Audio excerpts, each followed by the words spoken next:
Good afternoon and welcome inside Regency Furniture Stadium as we prepare for Game 1 of a three-game series between your Southern Maryland Blue Crabs and the visiting Lancaster Barnstormers. These two teams come in on very separate paths through the beginning of this season. Barnstormers enter atop the Freedom Division, 18-6 their record. Blue Crabs 8-17 at the bottom of the Freedom Division. 10.5 games separate the teams. I'm here alongside my broadcast partner Andrew Banstra. Andrew, this is a big series for the Blue Crabs. We mentioned it at the finale of last night's broadcast. You don't have to turn it around right now. We're a little less than a month into the season, but this would be a big series to turn it around, start getting some wins on the board and cutting into that 10.5 game deficit here in the first half of the season. You know, Brandon, you're exactly right, and I think that starts, as we've mentioned a couple of times, with getting the first run on the board. We are now 1-12 as a team when the other team puts up the first run in the game. And interestingly enough, the pitcher tonight for the Lancaster Barnstormers, Joe Gardner, is allowing leadoff hitters to hit 500 on the year. So it's going to be interesting to see if we can get that leadoff hit that it seems as though we have a 50-50 chance at getting, and maybe put the first run on the board and get it going. Darian Sanford digs into the box. Casey Delgado, the pitcher. First pitch swinging is Sanford.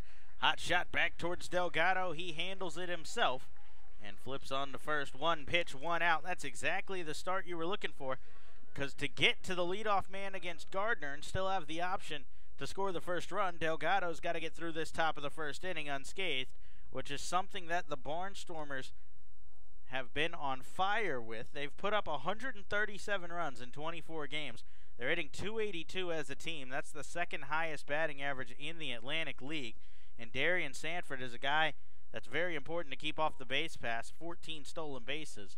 And Delgado did just that and now gets a first pitch fastball across for a called strike to the third baseman, Tyler Bortnick. Also very important to keep Bortnick off the bases. He is second only to his predecessor, Darian Sanford, in stolen bases in the Atlantic. The two combine for more stolen bases than the third, fourth, and fifth most people with stolen bases in the Atlantic.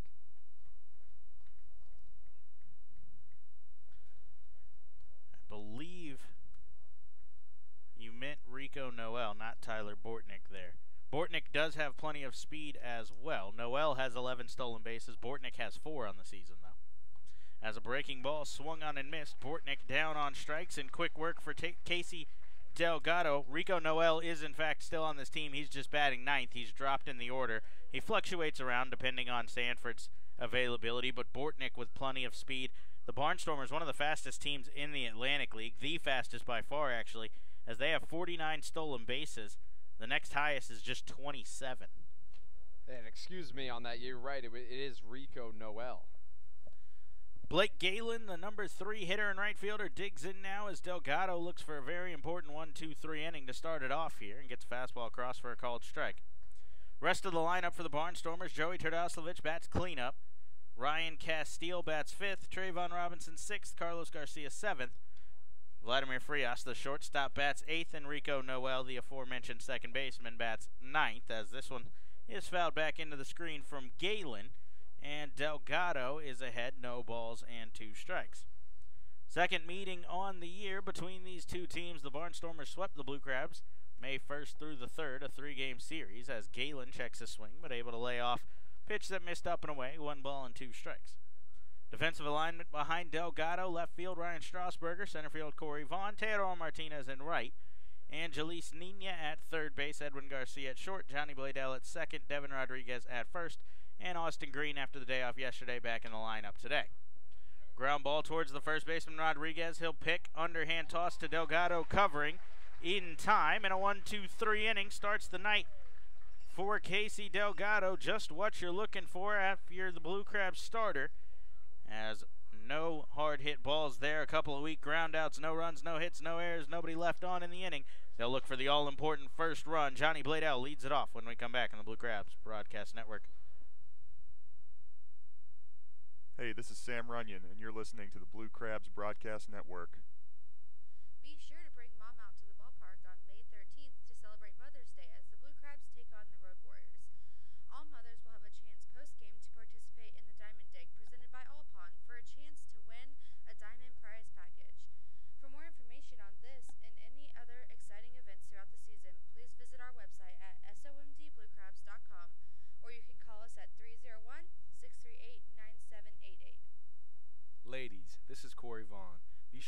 us at the ballpark every Wednesday night for Wind Up Wednesday, presented by Cove Point Winery.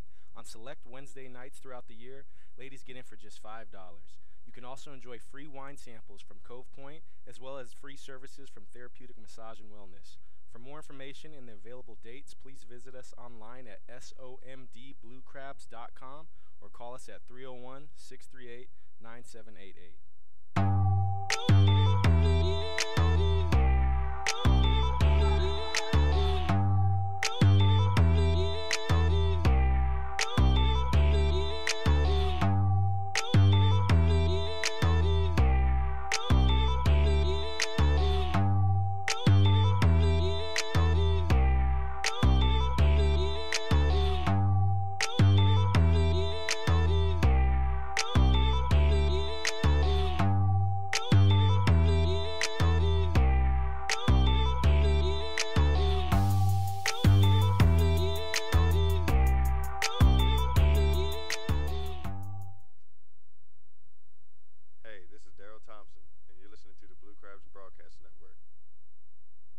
Johnny Bladell digs in to lead it off here in the bottom of the first as the right-hander Joe Gardner's first pitch, a fastball, misses inside, 1 ball and no strikes.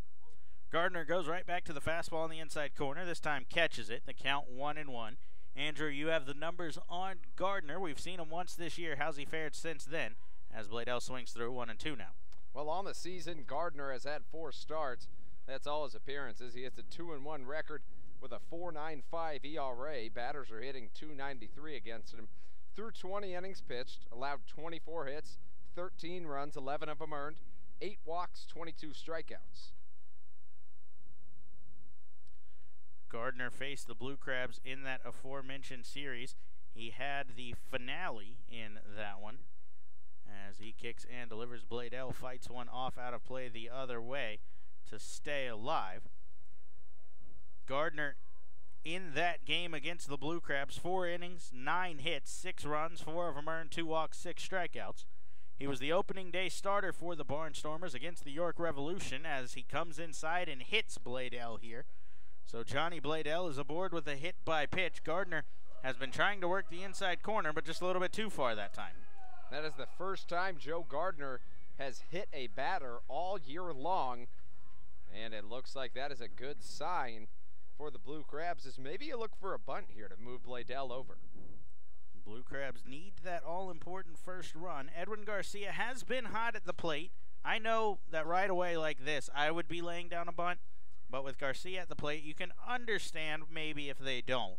As first to check on Bladell, who's back in safely. The utility man is the Blue Crabs' second high stolen base guy, 3. Corey Vaughn leads the way with 4.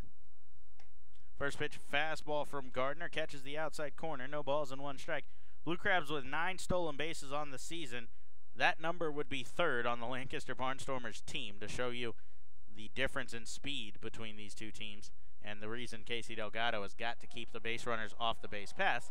As another check on Bladell, that's going to get by Terdoslavich. Bladell will advance up to second.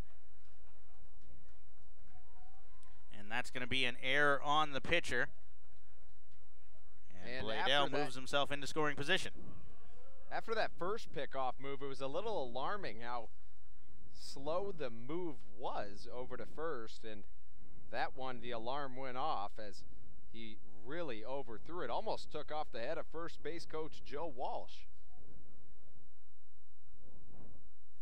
So Bladell on second, a runner in scoring position here. An 0-1 count on Edwin Garcia. I know that I'd for sure be bunting now. As the fastball goes high, Garcia takes 1-1. Interestingly enough, doesn't look like he's going to bunt, but Edwin Garcia has adjusted his feet and is now aiming his body at the right side, trying to push something the other way. Well, look at how big the gap is between the first baseman and the first base. I mean, that's interesting. The second baseman isn't shifting, but the first baseman is. Gardner not willing to let him go the other way, though, as he pounds inside for a called strike, and the count goes to 1-2. Garcia's got to find a way to get Bladell up 90 feet into third, where a sacrifice fly could score him. Whatever it takes, he's got to put the ball in play here and avoid a strikeout for Joe. Outs on the season as he fouls this one back into the netting. 1-2 remains the count. And when you look at a team that comes in with, just about 11 games back of the Barnstormers, you're going to have to take every freebie that you get hit by a pitch, and then a error by the pitcher gets a runner in scoring position without even hitting the ball. That's a good sign. Garcia goes the other way. He pushes this one back out of play, and the count at 1-2 remains. Ryan Strasburger waits on deck. Teodoro Martinez, the cleanup hitter. The designated hitter, Angelo Sonko, bats 5th. Devin Rodriguez, 6th. Corey Vaughn follows him. Austin Green, the catcher, will bat 8th, with Angelis Nina rounding out the lineup in the 9 spot. Set and a check on Bladell. Now a breaking ball. That just misses. 2-2. I thought that might have come back and caught the inside corner, but the count evens up instead. I did too, and I was going to say that it's going to be a sign of how this is going to be called as far as balls and strikes go. Umpire crew tonight, Jorge Teheran behind the dish, Silvio Martinez at first, and Jerry Martinez at second. As Garcia swings and fouls one off out of play again, and stays alive in the at-bat, doing at least something to put some pitches on the arm of Joe Gardner here early. Gardner already at 12 pitches. And Garcia 7 of them is so in this good at-bat, excuse me. 2-2 now. Once more, Garcia pops one up towards first. Derdoslavich is in foul ground. He'll make the catch, 1 out. I think you were going to say Garcia is good at staying alive and making contact prior to at least making contact there, but he was looking for a ground ball and unable to get one to advance the runner. And we've talked about that sun battling these players all series long. At the start of the game, it's actually battling the pitcher as he missed a throw back from the umpire after that error at first. Gardner's first pitch to Ryan Strasburger, a fastball for a called strike, and he's ahead 0-1 here on Strasburger. The Blue Crabs RBI leader. He enters play with 14 on the season. As change-up catches the inside part of the plate. No balls and 2 strikes. He continues to work inside on all of these Blue Crabs hitters, trying not to let anybody get their hands extended and daring them to catch up and turn on a fastball. And it's interesting because it's not like he's a extremely high-velocity guy. 0-2 fastball well out of the zone. Strasburger thought about it, but able to lay off nicely. Strasburger comes in with the second most strikeouts in the Atlantic League with 29 on the year.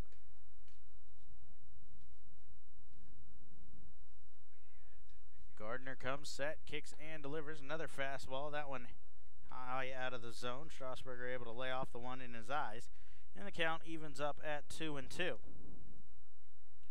Blue Crabs do strike out a lot as a team, 192 on the season. That's the 4th highest total in the Atlantic League, but they've played one less game than a couple of the people in front of them, as this one's fouled back out of play.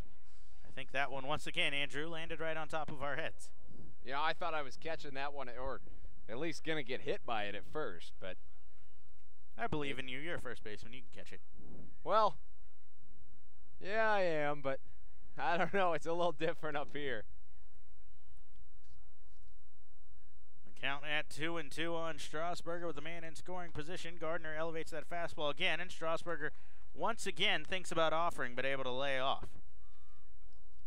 And good patience by both Strasburger and his predecessor Garcia, as this pitch count is not friendly right now to the starting pitcher, Joe Gardner. 3-2 the count. Payoff pitch on its way. Breaking ball. That one misses low, and Strasburger is aboard with a walk. Hard fought at bat, and he's rewarded with first base as Strasburger draws just his 3rd walk of the season. And you could tell that home plate umpire, the home plate umpire really wanted to ring him up on that one. He kind of cocked his hands like he was going to. Ended up holding back, and the Blue Crabs are in business now. That pitch was a strike about halfway to the plate, and then it just kept diving down with that breaking ball. So Teheran had no choice but to let it go for a ball. First pitch, Teodoro Martinez taking all the way. We've seen that out of him a couple of times the past couple of games, as it's a called strike. Another thing to keep an eye on with Teo, Tyler Bortnick is about 5 feet behind the third base bag. We've seen him lay down a couple of bunts this year. See if maybe that comes into play here. He shoots one the other way. That's going to get down. Bladell around third. He'll score easily. Strasburger on his way to third. Martinez slides into second. And it's an RBI double for Teodoro Martinez. Stay hot, why don't you? As Martinez cashes in the first run of the game, Johnny Bladell comes around to score, and a good sign for the Blue Crabs as they put up another run in the first inning. That's the 18th run they've scored in the first inning this season. And how about Teodoro Martinez? He started off not an everyday starter by any means, but he has been about as hot as they come of late. Anything coming in looks as big as a pumpkin.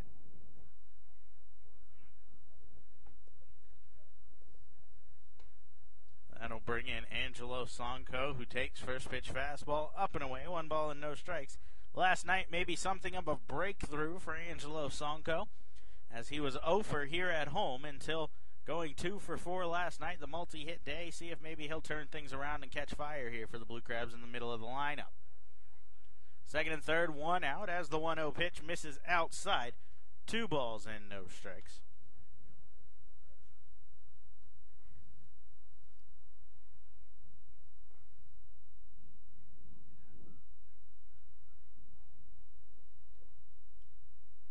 Gardner out of the stretch, comes set at the belt, now delivers. Check swing from Sonko, but a called strike anyway as the count goes to 2-1. Sonko enters play today at .224 batting average. He's still looking for his first RBI with the Blue Crabs. Sonko comes in 6 foot 190, Brandon, but about 30 of those pounds are his forearms. We talked about it. He has some of the biggest forearms you're ever going to see. And if he can really get it going, like an accurate nickname, if he lives up to the legend, maybe Forearms and Bombs. Foul ball out of play as the count at 2-2. Wind blowing the other way from the pull hitter Sonko. They have him shifted for it. If he tries to find the opposite field gap, it might carry. Fastball catches the inside corner, and down looking goes Sonko. He disagrees, but Gardner picks up the strikeout for out number 2. A very big out number 2 as he looks to limit the damage here in the inning.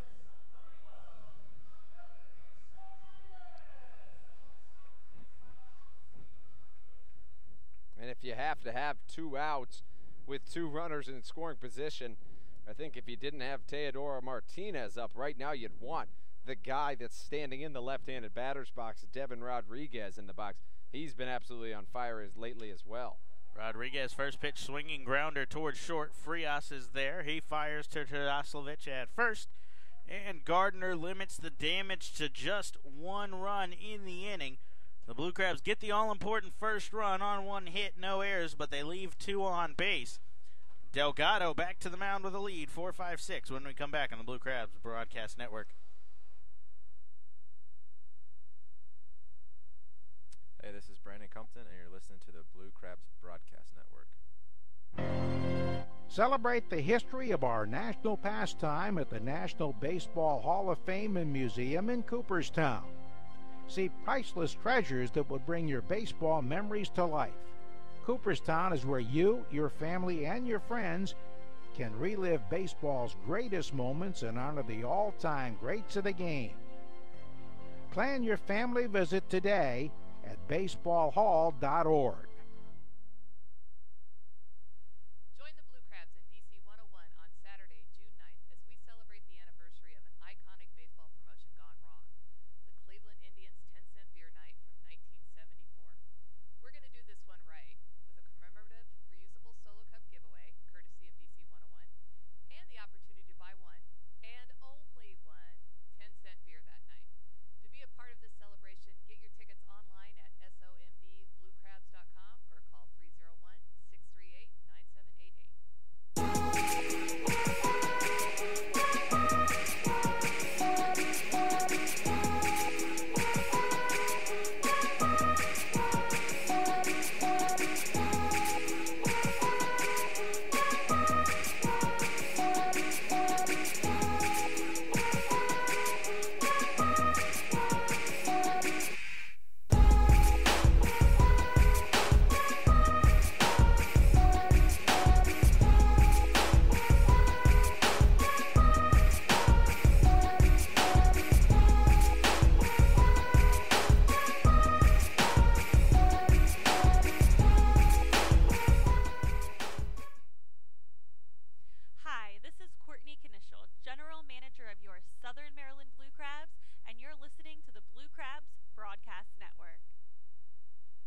Casey Delgado back to the mound. 4-5-6 due up. Terdoslovic leads it off and takes first pitch fastball outside.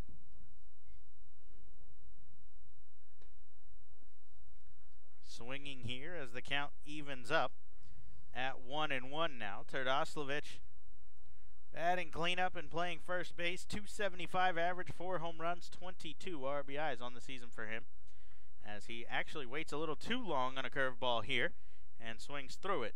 The count at 1-2 now.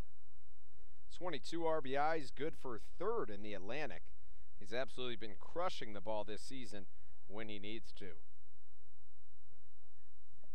Delgado overthrows a fastball a bit here and sends it well over his catcher Green to the backstop. The count 2-2. Delgado features 5 pitches: fastball, sinker, curveball, changeup, and slider. We've seen him showcase 4 of the 5 on the night already. As the 2-2 comes in, it's a sinker that's foul tipped back off the mitt of the catcher Green, unable to hold on, and Terdoslovic extends the at-bat. Big first baseman does have major league time back with the Atlanta Braves. 2013 to 2015, he played in 92 games for the Braves. As he's swinging here, a high fly ball towards deep left field. Strasburger going back at the track. He leaps a little bit and makes the catch for out number 1. Back against the wall. Strasburger had to leap a little. Not sure if it robbed a home run, but it definitely robbed extra base hits for out number 1. Well, how about that for a catch? I mean, Strasburger made that look easy. He didn't even look like he was trying to go after that. The only problem right now for Casey Delgado is that typically once you get through the top 3 of the order, maybe you can relax a little bit. The only issue here is that of the top 3 batters for the Lancaster Barnstormers, 2 of them are hitting under 260. After those guys, everybody's hitting over 275. Ground ball towards short here from Ryan Castile. Garcia will field as they had him shifted to pull, played perfectly, and now 2 up, 2 down in the inning. And in the bottom half of their order, everybody but 1 person is hitting over 300. 2 of those batters hitting over 375. The one person you mentioned, Trayvon Robinson, coming to the plate. He's hitting 280, home run, 7 RBIs for Robinson as he digs in. Takes a fastball away, 1 ball and no strikes. A unique thing about this Lancaster lineup, tons of switch hitters in it. 6 switch hitters on the Barnstormers roster. You see a lot of them in the lineup tonight. Vladimir Frias, Carlos Garcia, Terdoslovic, Trayvon Robinson at the plate, and Darian Sanford are all switch hitters. And then they have Keenan Walker on the bench as well, who's a switch hitter. Trayvon Robinson started the year off hot as he's getting back into it now, it looks like, with a base hit. Lead off, or a 2-out single, through the hole on the right side to extend the inning. This is an issue we saw with the Blue Crabs last night. They got 2 quick outs and would struggle to finish off the frame. So Delgado looking to change things up. Last night a 3-2 loss, a well-pitched game on both sides for Paul Clemens and Zach Stewart. Stewart just outlasted Clemens a little bit as Carlos Garcia, another switch hitter, the designated hitter, digs into the box now. He's hitting 378 for the Barnstormers in 15 games, 11 of those starts. He squares to bunt, tries to push it down the third baseline, but Green will pounce on it in foul territory. No balls and 1 strike. Nina was charging in quickly. I think that they would have had a play at first if that one stayed fair, but it'll now keep Nina on his toes for sure over there. Now Garcia's a guy maybe in the 7 hole, but like I mentioned, this is a dirty bottom 3. He's batting 378 on the year, 500 over the last 10 games. And with runners on base, he's hitting 750 on the year. Delgado with a spin and check on first, but back in safely is Robinson. We can't mention enough the speed the Barnstormers possess pretty much top to bottom in this lineup. Anyone that gets on can steal bases. They only have 2 players that haven't stolen a base, and both of them are the catchers, Ryan Castile and Anderson De La Rosa. Trayvon Robinson's 3 for 4 over at first, so wise to keep an eye on him. Delgado comes set, taking his time now, trying to throw off the timing of Robinson, and that will lead to time being called by Carlos Garcia.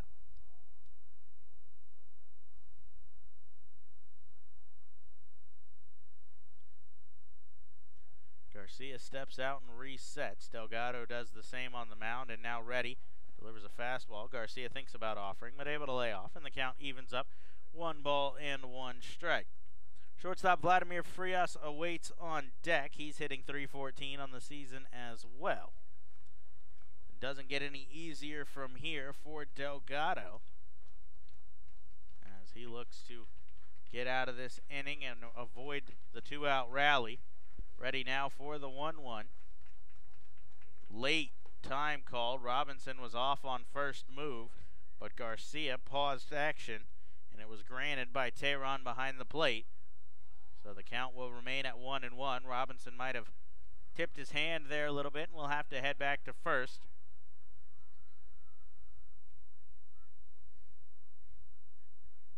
Delgado is taking a long time once he comes set. We see him do it here at the shoulders. Now to mix it up quickly, delivers a fastball high and away, 2-1.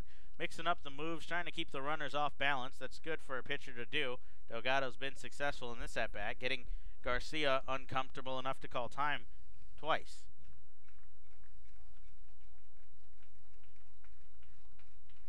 Ready for the 2-1 now as he kicks and delivers, elevates a fastball up and away. Garcia lays off, and the count at 3-1 now. And this is a guy you can't let on base no matter who it is. You'd mentioned it. Last night, the Crabs really struggled with allowing runners on with 2 outs. You can't let them get it going, especially with how well Casey Delgado has been hucking tonight. Delgado ready now for the 3-1. Runner off on first move, and the pitch is fouled back into the screen, 3-2. I think that might have been ball 4. It was elevated up in the eyes of Garcia, and he was unable to lay off with the hit and run on. But I think he would have been safe to head down to first after that pitch. I think you're right, and definitely running on this pitch will be Trayvon Robinson, as we've got a runner on first, full count, 2 outs. You know he'll be going, so something in the gap may score him. Delgado going to have to get an out here, as the runner will have a head start from first, like you mentioned. We're ready now for the payoff pitch. Pitch number 26 of the night for Delgado. There goes Robinson. Fastball swung on and missed. Delgado gets a strikeout and wins the battle with Garcia. No runs on 1 hit, no errors, 1 man left on base. We head to the bottom of the second, looking to add on. Corey Vaughn looks to stay hot when we come back on the Blue Crabs Broadcast Network. Are you looking for the latest and best in Blue Crabs gear? Look no further than the newly redesigned and restocked Crab Shack Team Store, anchored by EC Sports. The Team Store features everything from old favorites like game replica hats and t-shirts to novelty items and collectibles. You can visit our Team Store anytime 9 to 5, as well as during all home games. The Team Store is also available online by visiting somdbluecrabs.com and clicking the Store tab. Hey fans, this is Craig Stem, pitcher for the Southern Maryland Blue Crabs. Make sure you come out every Thursday for Foster's Grill Wings and Beer Night. For just $30, you can enjoy a ticket to the game and 2 hours of all-you-can-eat Foster's Wings and all-you-can-drink beer in the Legends Clubs from 6:30 p.m. to 8:30 p.m. For more information, please visit our website at somdbluecrabs.com or call us at 301-638-9788. Are you looking for the best place to entertain your group, large or small, this summer? Look no further than the Blue Crabs at Regency Furniture Stadium with our newly renovated Luxury Suites and Legends Club, as well as our brand new Party Suite. Our luxury suites have all new amenities and are sure to please your group, while our clean, upscale Legends Club can host up to 160 guests for a game or anytime. New for 2018, the Blue Crabs are excited to announce our brand new Party Suite for groups up to 50 guests. It's double the space for double the fun for double the group, just $20 per person. Call group sales at 301-638-9788 to book your group today. Hey, this is Devin Rodriguez, and you're listening to the Blue Crabs Broadcast Network. Corey Vaughn digs in against Joe Gardner to lead off the second inning here. And Vaughn, first pitch swinging, a laser out of play down the left field line as he jumped a little bit too early on that one. Corey Vaughn has absolutely turned around his season. Up until a couple of days ago, most of the balls he was making contact with weren't quite squared up. And ever since that double he had a few nights ago, every single ball that has touched his bat has came off at the speed of lightning. Lightning, good pun because it's Harry Potter night and it's dug in behind home plate. I like it, Andrew. 1-1 the count as a breaking ball. Vaughn swings over the top of that one, 1-2. Or excuse me, it was 0-2, and he is down on strikes. That is the one thing Vaughn has struggled with this season. He has finished, or he's currently, second on the team in strikeouts with 26. So when he does square it up, it goes hard and fast somewhere.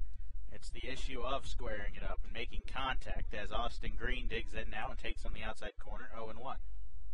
Green with a .270 average on the year. No home runs, 5 RBIs, getting the spot at catching tonight. Breaking ball here as Green will chop that one foul down the third base line. All 5 of Austin Green's RBIs came in the same game. A little while back, he had 5 RBIs against the Sugarland Skeeters on May 17th, part of that 7-game road trip. That's the highest total for a Blue Crab in a single game this season, as Green rolls one foul again. And he also bats in a spot in the order, in the 8th spot typically, sometimes in the 7 hole, that you don't necessarily get on with runners in scoring position as often. Change up, Green rolls that one foul. No balls and 2 strikes remains the count.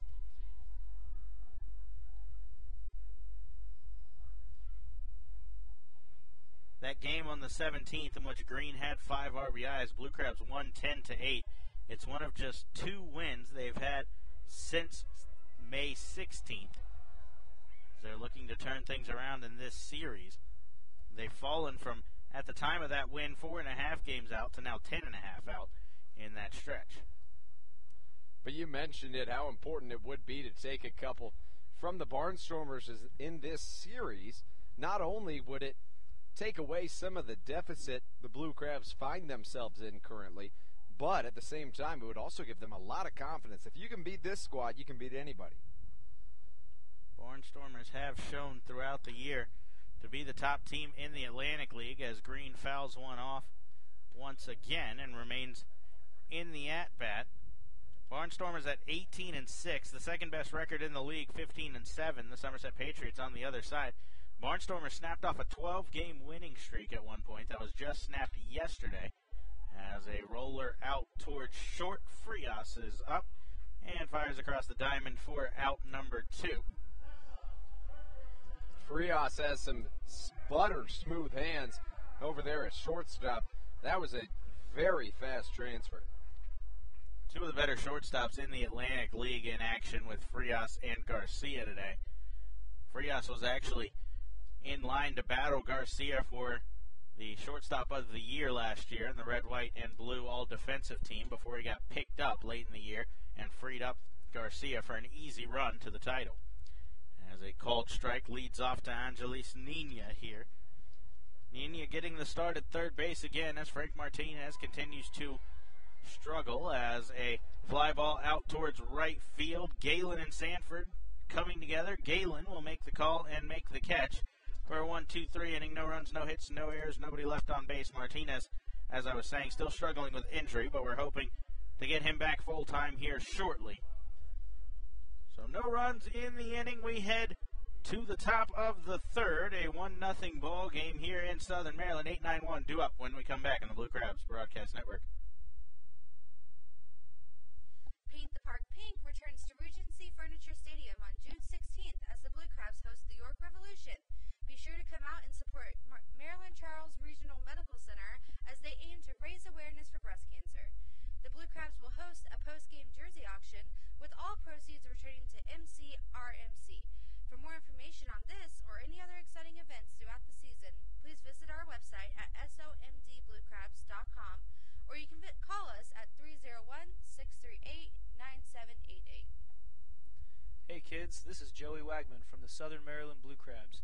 Don't forget, every Sunday is Kids Day at the ballpark, brought to you by Waldorf Orthodontics. Every Sunday home game, kids can enjoy a pregame autograph session with me and other players, $3 ice cream helmets all day long, and free admission to Pinch's Playground. Post-game, you can all come on the field and run the bases. For more information, please visit our website at somdbluecrabs.com or call us at 301-638-9788.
Hey, this is Casey Delgado, and you're listening to Blue Crabs Broadcast Network.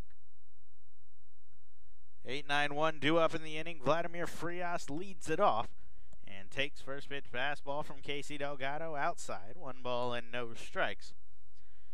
Frias hitting .314, 1 home run, 7 RBIs on the year.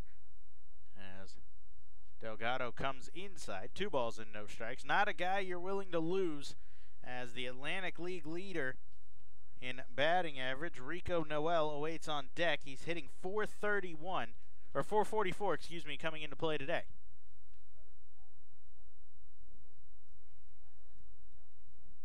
.2-0 pitch. Frias acts like he's going to bunt, but lays off. Fastball that misses outside.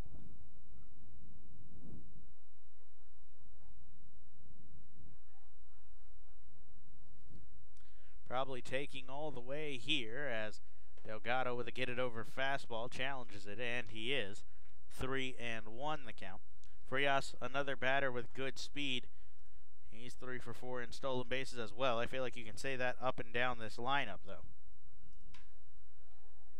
This one goes the other way. Strasburger battling the sun, giving chase, leaps at the wall. That's going to hit off the wall. Frias on his way to second. He'll throw on the brakes there. And in with a leadoff double is Vladimir Frias. The Barnstormers are underway here in the third, threatening immediately with what you could consider back-to-back leadoff hitters coming up in Rico Noel and Darian Sanford. That's exactly what I was going to say. A lot of times coaches like to put a good and speedy hitter in the 9-hole to turn that batting order back over. Noel does that and a lot more. You mentioned it, hitting .444 on the year. How about a .500 on-base percentage? That's easily the best in the Atlantic.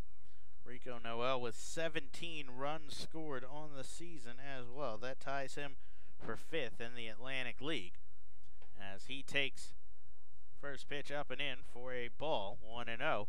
That's tough to do from the bottom of the order. You pretty much lose an at-bat every game when you're hitting in the 9 spot, and still to be able up there, tied with the leadoff hitter in the Barnstormers lineup, Darian Sanford, for 5th in the league, is an impressive stat, as Noel has found his way on base and caused havoc all year long.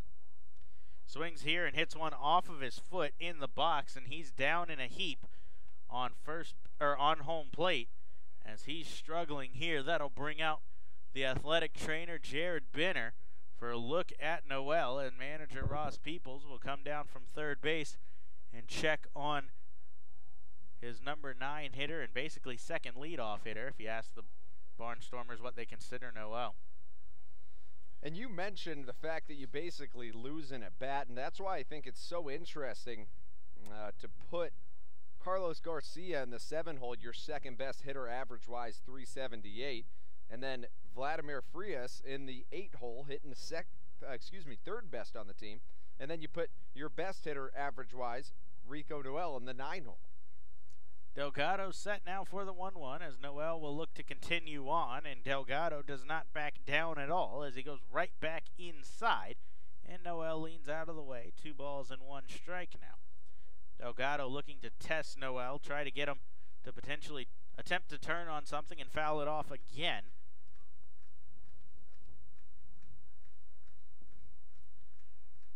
A look at second. Now Delgado will step off, mixing up the looks as Frias was taking a couple extra steps out there at second. Expect Noel to try to ground something in between the shortstop and the third baseman. He's choking up a lot on the bat. Noel, somebody we saw earlier when the Blue Crabs played the Barnstormers, that loves to just slap the ball and run. It's even how he takes batting practice sometimes, is just works on pushing the ball into the ground and just running as fast as he can down to first, make the defense make a play. He looks to avoid strikeouts at all costs. As Delgado ready for the 2-1. Noel with a pop-up here towards the first base bag. Bladell will call off Rodriguez and camp underneath it for out number 1. And that's a big out to keep him off the base pass and keep Frias from advancing to third with the top of the order due up. And a little bit of communication struggles over there at second. Bladell, somebody who's making his second start of the season, back-to-back nights in the infield. And the priorities between being an outfielder and being an infielder are much different. It takes a lot of communication and practice to master, to know when it should be your ball as the second baseman and when it shouldn't be. Bladell starting for back-to-back nights at second base, as you mentioned. For the first time this year, it's his 4th start at second base on the season. 3 of the 4 have been with Devin Rodriguez, so hopefully the 2 have a little bit of nerves that they've worked out, but as you mentioned, they're not as comfortable with each other, so we saw that come into play there as Sanford swung through the first pitch fastball for strike 1.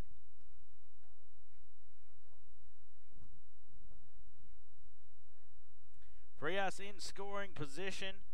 Delgado hoping to work around the leadoff double. He's got 1 out, but a tough out again at the plate in Darian Sanford as he slaps one the other way. That's diving, but it'll hang up long enough for Ryan Strasburger to make the play as he battles the sun, but makes the catch for out number 2.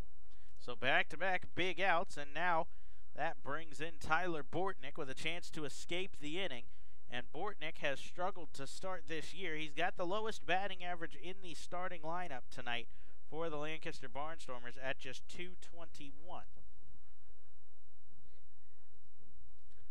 If you're wondering why Bortnick remains so high in this lineup, he hit .273 last year for the Somerset Patriots in 71 games. So he has shown the ability to hit in this league as he takes first pitch curveball for a strike. He's a career .276 hitter in 10 professional seasons. But you still wonder with these other guys hitting so well why he doesn't move down in the order. Him for Frias wouldn't be a bad trade at this point, but not my spot to question the lineup as a curveball is blocked by Austin Green, 1-1. Bortnick's 0 for 1 tonight. If he goes 0 for 2, I think the Blue Crabs will take where he's hitting in the lineup and run with it.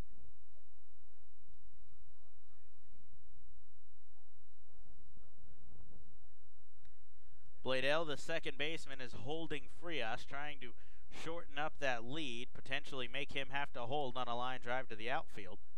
As the 1-1 swung on and missed, Delgado challenged him inside, and Bortnick was unable to catch up. And Delgado now just 1 strike away from working around the leadoff double.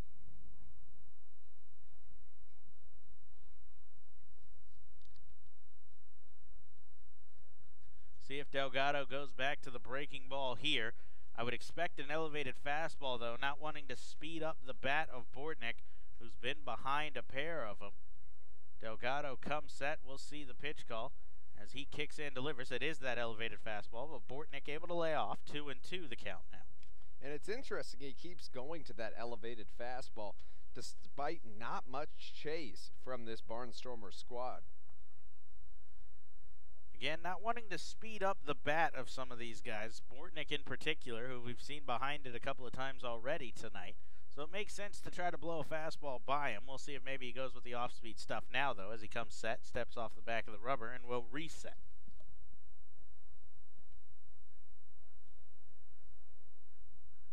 Ready now for the 2-2 pitch with 2 outs in the inning. He does go with the off-speed stuff, as it's a curveball that misses low, and the count has now run full to Bortnick.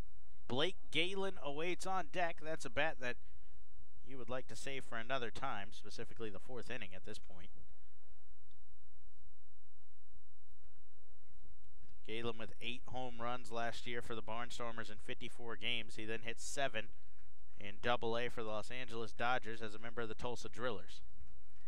Payoff pitch on its way. Delgado kicks in, delivers fastball. That'll miss inside as Bortnick hops out of the way. And the third baseman is aboard with a 2-out walk. And that will bring up Blake Galen, a dangerous bat for the Barnstormers. Galen comes in second in RBIs in the Atlantic with 23 of them. He's got 2 home runs and 7 RBIs in just the last 10 games. 23 RBIs leads the Barnstormers. He's 1 ahead of Terdoslovic as he digs into the left-handed batter's box with 2 down and 2 on. And Delgado kicks and delivers. First pitch changeup, misses high, 1-0. Galen was on fire for the Barnstormers. He started last year in Lancaster. He started his Lancaster career back in 2013. He was picked up twice in that time. 2015, he started with the Barnstormers, then picked up by the Angels, Double-A affiliate, then last year with the Dodgers, Double-A affiliate. Fastball misses up and away, 2 balls and no strikes. Galen has reached as high as 18 home runs in a season for Lancaster. That was back in 2014, probably his best year with Lancaster, as he hit .350 with 18 home runs and 52 RBIs in 66 games. Last year, a .323 average with 8 long balls and 30 RBIs. Delgado pitching him very carefully as he misses low here, and the count at 3 balls and no strikes now to Galen. You don't want to load the bases for Terdoslovic, another guy with plenty of pop in his bat. He has 4 home runs, tied for 5th in the league. And that's the scary thing about this Barnstormers lineup for any pitcher. So much speed, as you've mentioned, but then you sandwich that power in there, and it gives that speed a chance to get home. 3-0 pitch as this one misses up and away, and Galen is aboard with a walk. That will load the bases now for the cleanup hitter for the Barnstormers, as Joey Terdoslovic will come to the plate, and manager James Frisbee will pop out of the dugout and head to the mound for a conversation with Delgado. Look to settle him down and get something back in the strike zone here before things get out of hand. Blake Galen, that's his 15th walk on the year. That is good for 5th in the Atlantic League. He knows how to draw a walk, and pitchers are typically very careful in pitching to him. Terdoslovic coming to the plate. He's batted twice with the bases loaded this year, 1 for 2 with 3 RBIs. The Barnstormers as a team have hit .375 with the bases loaded this year. They have 1 grand slam from Ryan Castile and 21 RBIs. Galen leads the way with 7, Castile with 6, and then Terdoslovic with 3. And that's absolutely incredible to be that clutch as a team. First pitch swinging is Terdoslovic, a fly ball towards left. Strasburg is battling the sun. Will he make the play? He does. And Delgado dances out of danger. Tightrope there, as whatever Frisbee said calmed him down immediately, and it took just 1 pitch after that to strand the bases loaded in the 3rd. No runs on 1 hit, no errors, 3 left on base. The Blue Crabs narrowly hold on to their 1-run lead. Top of the order due up in the bottom of the 3rd. Blade Dell will lead it off once more when we come back on the Blue Crabs Broadcast Network.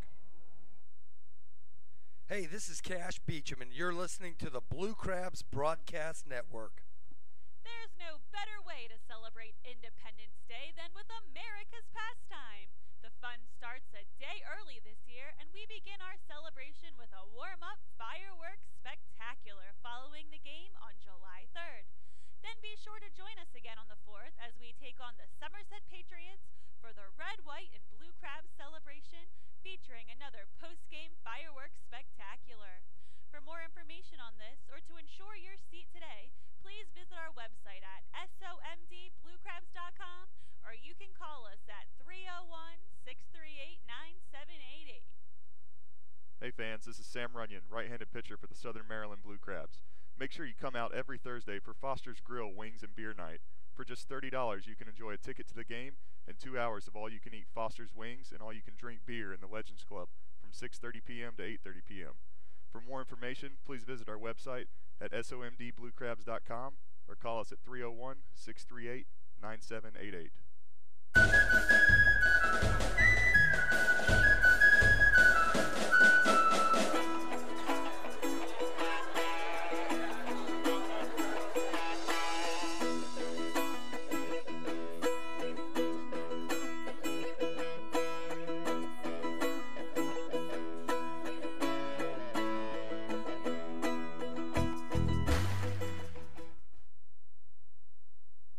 Hey, this is Kalaika Kaho'ohalahala, and you're listening to the Blue Crabs Broadcast Network. Top of the order due up here for the Blue Crabs in the third as Joe Gardner back to work. Johnny Bladell will lead it off. He'll lay one down, and time will be called immediately. It was going to be a fantastic punt. The only issue, it hit Bladell in the helmet, and he'll have to come back with a strike on his ledger here. And behind in the count, 0-1. Unfortunate there for Bladell. And narrowly avoided danger back in high school. One of my teammates, the catcher, laid down a bunt, and it came back and hit him right in the eye. He had to get stitches in the eye, and it was a brutal scene. So a dangerous play you don't see too often. Ground ball, Frias fires across to first, and an out at first recorded as Bladell with a hard hit ball, but right at the shortstop, 1 up, 1 down in the inning.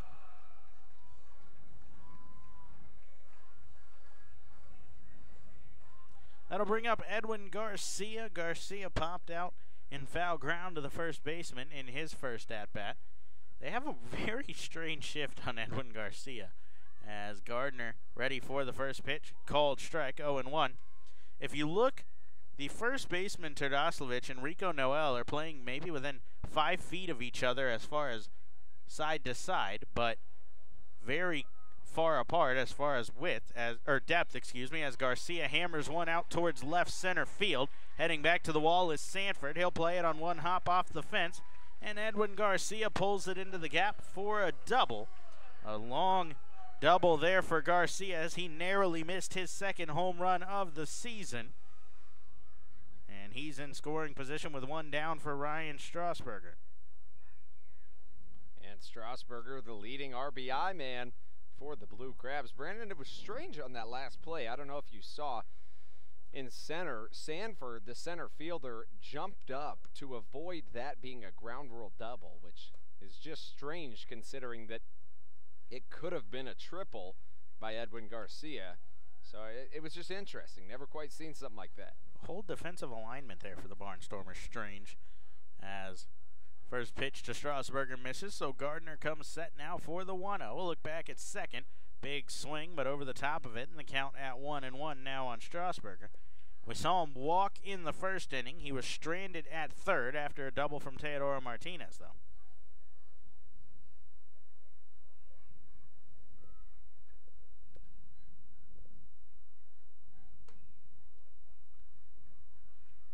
That one misses, and Strasburger gets ahead in the count, 2-1. You mentioned the Blue Crabs' RBI leader. He enters play, 262, 2 home runs, 14 RBIs. That's 2 ahead of Johnny Bladell. As fastball comes up and in, that's going to catch Strasburger, I believe, on the arm, and it did. The second hit by pitch for Joe Gardner tonight, and Strasburger will head down to first. Coming into play today, the Barnstormers have hit just 10 people. As that number has gone up, Gardner had 0 hit by pitch and just 2 wild pitches in his 4 starts, but has now pulled that number up to 12 with 2 of them and has first and second with 1 out for Teodoro Martinez. And again, the third baseman Bortnick playing way back. I'm interested to see if Martinez potentially pulls a bunt down the third base line here. He's not as he's swinging, sends a line drive out towards right, and Galen is there. Garcia will tag up, And he'll cruise into third. No chance for Strasburger to tag as the fly out from Martinez picks up out number 2. He moves one of the runners up 90 feet. A wild pitcher pass ball could allow Garcia to score and tack on another. A hit from Sonko would get the job done as well as he digs into the left-handed batter's box. Struck out looking on a called strike 3 in the first inning. It was a fastball that caught the inside corner. Sonko disagreed, but was out number 2 in the inning. Looking to pick up his first RBI still as he's got Garcia at third and Strasburger at first with 2 down, and a fastball goes high and away, 1 ball, no strikes. And both pitchers have really relied on that high and outside, high and inside combination of fastballs this evening, trying to get hitters to chase or establish that inside corner. They're playing Sonko to pull as he does right into the shift, a chopper towards Noel. He'll field and fire on to first, and that will retire the side. The Blue Crabs unable to do anything with the double as they put up no runs on 1 hit, no errors, 2 men left on base. They take a 1-0 lead to the 4th. Ryan Castile will lead it off when we come back on the Blue Crabs Broadcast Network. Hey, this is Johnny Bladell, and you're listening to the Blue Crabs Broadcast Network. Fans, be sure to join us July 21st for Jurassic Ballpark as the Blue Crabs take on Lancaster. We'll travel back to prehistoric times at the park, even featuring special guests from long ago roaming the stadium. To get your tickets for this exciting event, visit us at somdbluecrabs.com or call us at 301-638-9788. Shopping for groceries in a clean, friendly store? That's smart. Shopping for groceries in a clean, friendly store and saving some money while you're doing it? That's wise. At Wise Markets, you'll find all your favorite brands, prices you'll appreciate. That means more meat for less money, more dinner for less dinero, and more milk for less moolah. Stop by a Wise Market today. Eat better, spend less, that's wise.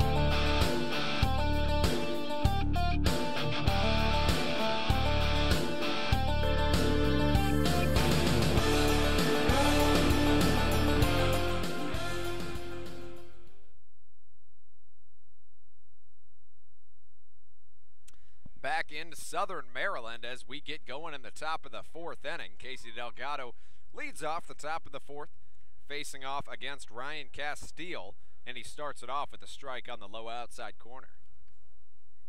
Coming out of the windup, the kick, the delivery, the off-speed gets Castile swinging right over it, and Delgado is meaning business here in the top of the 4th. Delgado once again for the 0-2. That one will bounce in the dirt right in front of the plate. Delgado with 2 quick strikes. We've seen a lot of pitches on his arm the last couple of innings. After that ball right there, he's up at 51 now, trying to work a little quicker this inning. And you're right, he did just go right after him in the beginning of this at-bat. You've seen him kind of work around hitters, which has been very effective up to this point, as he's worked corners as much as possible to avoid danger. But there comes a point when you need to go after him, and it looks like it'll begin with Castile as the 2-2 delivery. Once again, he goes fastball, changeup, and Castile swings right over it.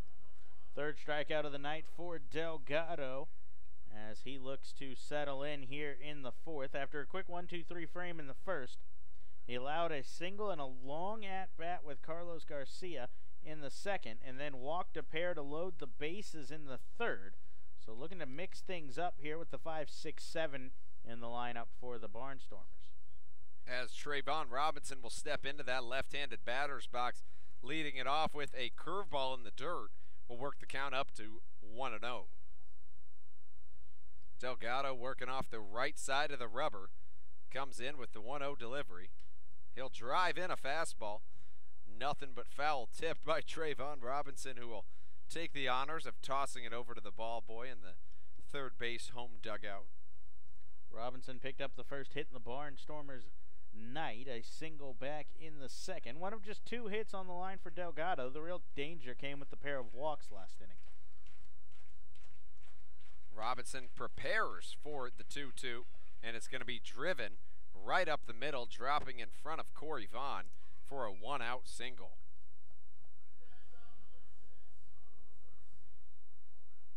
And that will bring up Carlos Garcia. He'll come on with a runner on first, 1 down. Trayvon Robinson came into the game struggling. He is now 2 for 2, and he set up his counterpart, Carlos Garcia, who has been on fire this year. Struck out earlier in the game in his first at-bat. And he'll dig into the left-handed batter's box to try to crack Casey Delgado, who has held the Barnstormers scoreless through the first third of the game. Good for Robinson to pick up 2 hits to start this series if you're in the Barnstormers organization. He was just 1 for 12 in their last series before coming to Southern Maryland, 3 for 19 on their homestand. So they'd like to get him rolling again here, and he's off to a good start. Delgado, the delivery, that one misses upstairs for a quick ball number 2. And unfortunately for Delgado, it has been a theme for him this evening to get a couple outs and then begin to lose batters, as he has been very careful pushing those corners, as we mentioned, but that can only go so far on your arm. Delgado takes a peek over at first to Robinson. Going on the pitch is Robinson, throwing down his green in the dirt. The tag is no good. The ball gets away from Edwin Garcia. And count that as a stolen base for Trayvon Robinson. Robinson picks up another stolen base, his 4th of the season. That is stolen base number 50 for the Lancaster Barnstormers, far and above the most in the Atlantic League. Half of those have come from 2 people. We mentioned Darian Sanford, 14, Rico Noel, 11, but plenty of other Barnstormers pitching in, as 6 have at least 3 stolen bases. Digging back in and getting the walk is Carlos Garcia. A 4-pitch walk off the fingers of Casey Delgado will line up the double play if you want to look at the cup half full, as that will bring up Vladimir Frias. He has the only extra base hit of the evening for the Barnstormers. That walk, not the worst thing. The stolen base from Robinson actually kind of set up Garcia for that walk, because that gave a 3-0 count, and rather than groove a fastball to a guy hitting 378, Delgado's now willing to lose him with the free base open and set up this double play, as you mentioned. Here comes Delgado. First pitch of the at-bat's going to miss. Tad bit inside, very much in the dirt, as that's 5 straight balls for Delgado. He'll take a deep breath, take a peek into Austin Green, and try to find his rhythm. He is still 1 pitch away from putting the Barnstormers away, but we know how good they are with runners in scoring position. Taking a peek back at Robinson, who has him pretty occupied. That's going to be a beautiful pitch, just tailing back in on the inside corner.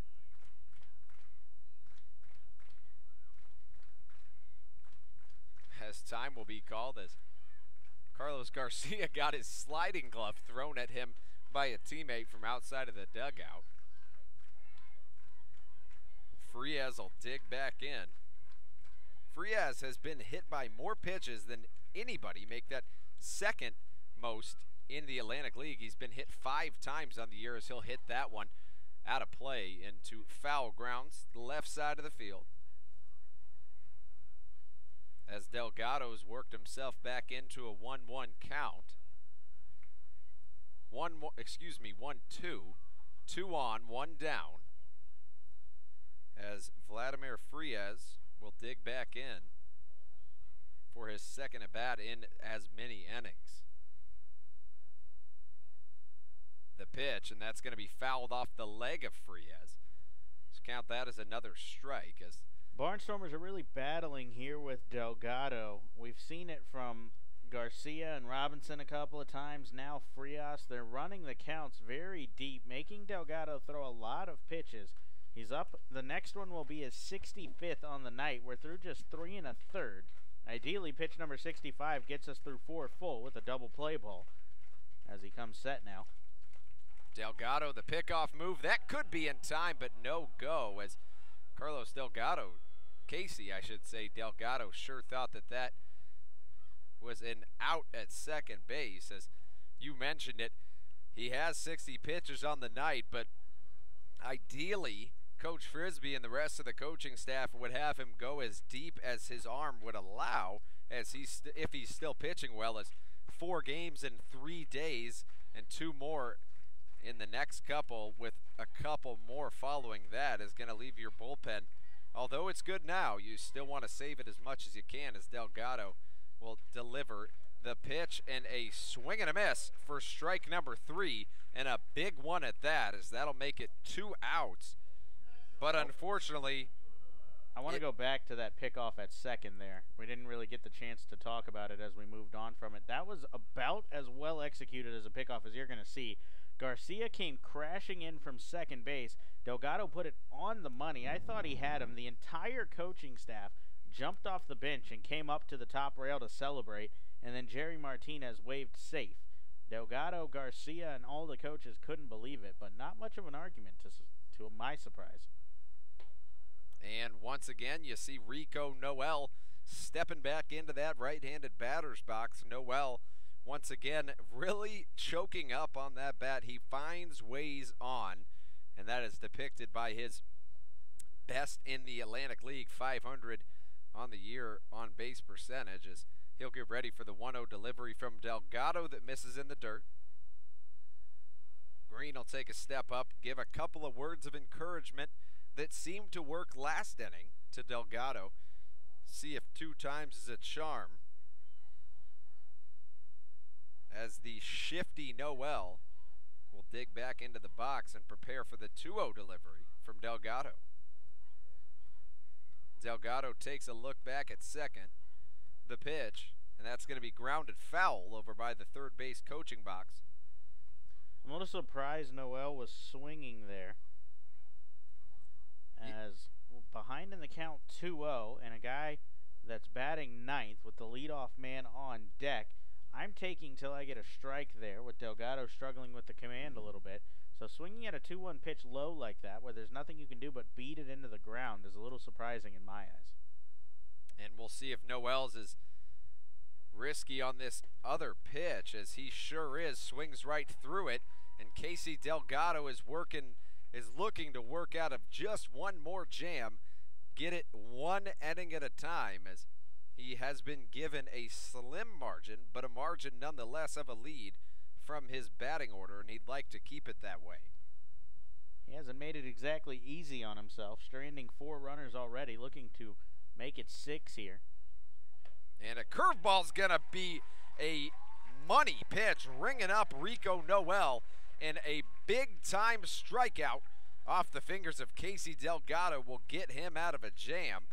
He walked 1 batter, let up 1 hit, no runs in the inning, no errors, a pair of runners left on base, and that'll send us to the bottom of the 4th inning. We'll take a break. We'll be right back on the Blue Crabs Broadcast Network. Hey, this is Austin Green, and you're listening to the Blue Crabs Broadcast Network. Did you know that the storm drains in Charles County lead to the Potomac River, Patuxent River, and the Chesapeake Bay? Those storm drains are not trash cans, and the water inside does not get filtered. The litter you throw on the street can end up in the same water you drink, fish, and play in. Start now and help keep Charles County beautiful by placing your trash in its proper place. To find out how you can help, visit www.charlescountymd.gov/litterbug. Hey kids, this is Drake Britton, pitcher for the Southern Maryland Blue Crabs. If you're under 12 years old, make sure to check out our Chick-fil-A Backfin Buddies program. For just $15, kids will receive free admission to every Friday home game this season, as well as a Backfin Buddies t-shirt and Pinch pencil pouch. During the games, all members wearing their T-shirt get to go on the field for the High Five Tunnel, as well as free admission to the kids' park and a free ice cream helmet. For more information, please visit our website at somdbluecrabs.com or call us at 301-638-9788.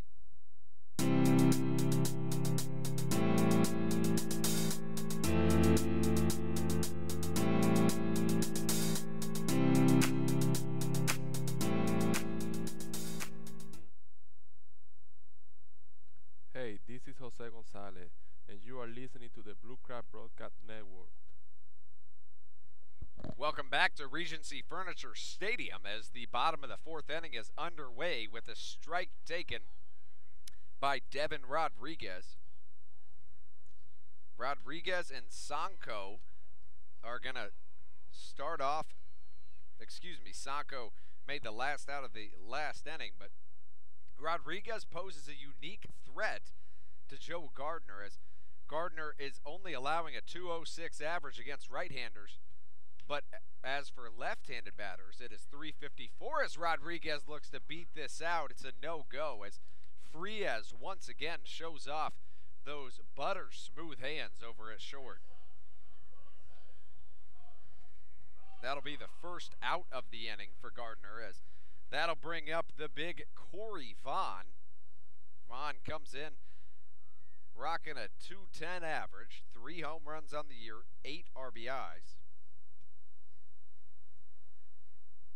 And the first pitch of the at-bat's going to be a curveball, missing low and outside, just skipping in the dirt in front of the home plate. Gardner takes a peek down.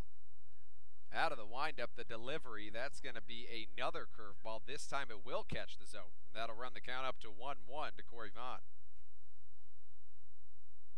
Gardner making a quick tempo here in this fourth inning, and he'll go with an off-speed. That was a changeup, and Corey Vaughn swung right over that, expecting a fastball after a pair of curveballs.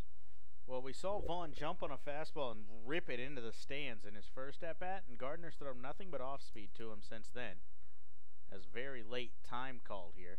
So we'll see if he does in fact go back to that fastball, but Vaughn's been seeing the fastballs very well. It's been the breaking balls that have given him trouble. He struck out on a curveball back in the second. See what Gardner wants to do here to attack. That's a good job by Vaughn calling time, messing up with this quick tempo Gardner's been running with, as he will run it up with a fastball. Wasn't expecting that after all of those curveballs. My guess is he was expecting just what you were, Brandon, as he will swing through that, and that'll be good for a quick second out of the the bottom of the fourth. That'll bring up Austin Green, the catcher. Wears number 23 on the back of that red camo jersey that has brought some success to the Blue Crabs as they've started wearing them. I believe they're 2-1 on the year in those jerseys. As Green prepares for the 1-0 delivery from Gardner. Gardner comes in with a different arm slot on that last pitch, led more with the elbow, looked more like a curveball delivery, but still came in with the fastball. The count runs up to 1-1, and Joe Gardner looks to keep the Blue Crabs at only 1 run, as Austin Green has different plans in mind. He'll take a curveball in the dirt, and he's ahead in the count, 2-1. Green hasn't showed it much this year, but he's a power-hitting catcher as he fouls one off here. We haven't seen it, like I said, much this year. No home runs for him. The 5 RBIs all came in the same game. But expect some power to start rolling around for Austin Green as he gets a couple of more at-bats. It's a little tough with the platoon with Jose Gonzalez for either one to really get rolling. 2-2, 2 down as Green's going to drive that right back up the middle. Getting to it is Noel, a jump, a throw, and an out, as that was an absolutely phenomenal play by that so far very impressive middle infield. 3 up, 3 down for the Blue Crabs. No runs, no hits, no errors, no runners left on base. That'll do it for 4 innings. We'll be right back in the top of the 5th here on the Blue Crabs Broadcast Network.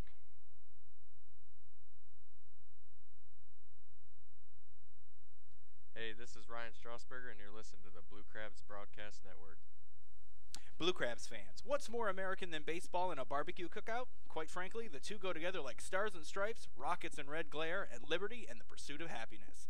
So when you come to Regency Furniture Stadium's all-you-can-eat picnic pavilion, you get both at a great price. The best part is that groups from 20 to 400 plus can enjoy the picnic pavilion, and when you include this home run of a deal with the kids park, paddle boats, and on-field fun, you have a grand slam of an opportunity. Call today at 301-638-9788 to speak with a sales executive or visit somdbluecrabs.com for more information. This is Rick Meehan, Mayor of Ocean City, Maryland. For everyone who's put off planning a vacation this summer, I've got good news for you. Ocean City, Maryland is a procrastinator's paradise. We've got 10 miles of free beach, an amazing 3-mile boardwalk, golf, fishing, shopping, dining, and free events 7 nights a week, including fireworks, boardwalk light shows, dance parties, and movies right on the beach. It's not too late. Book a visit today at ococean.com. That's ococean.com.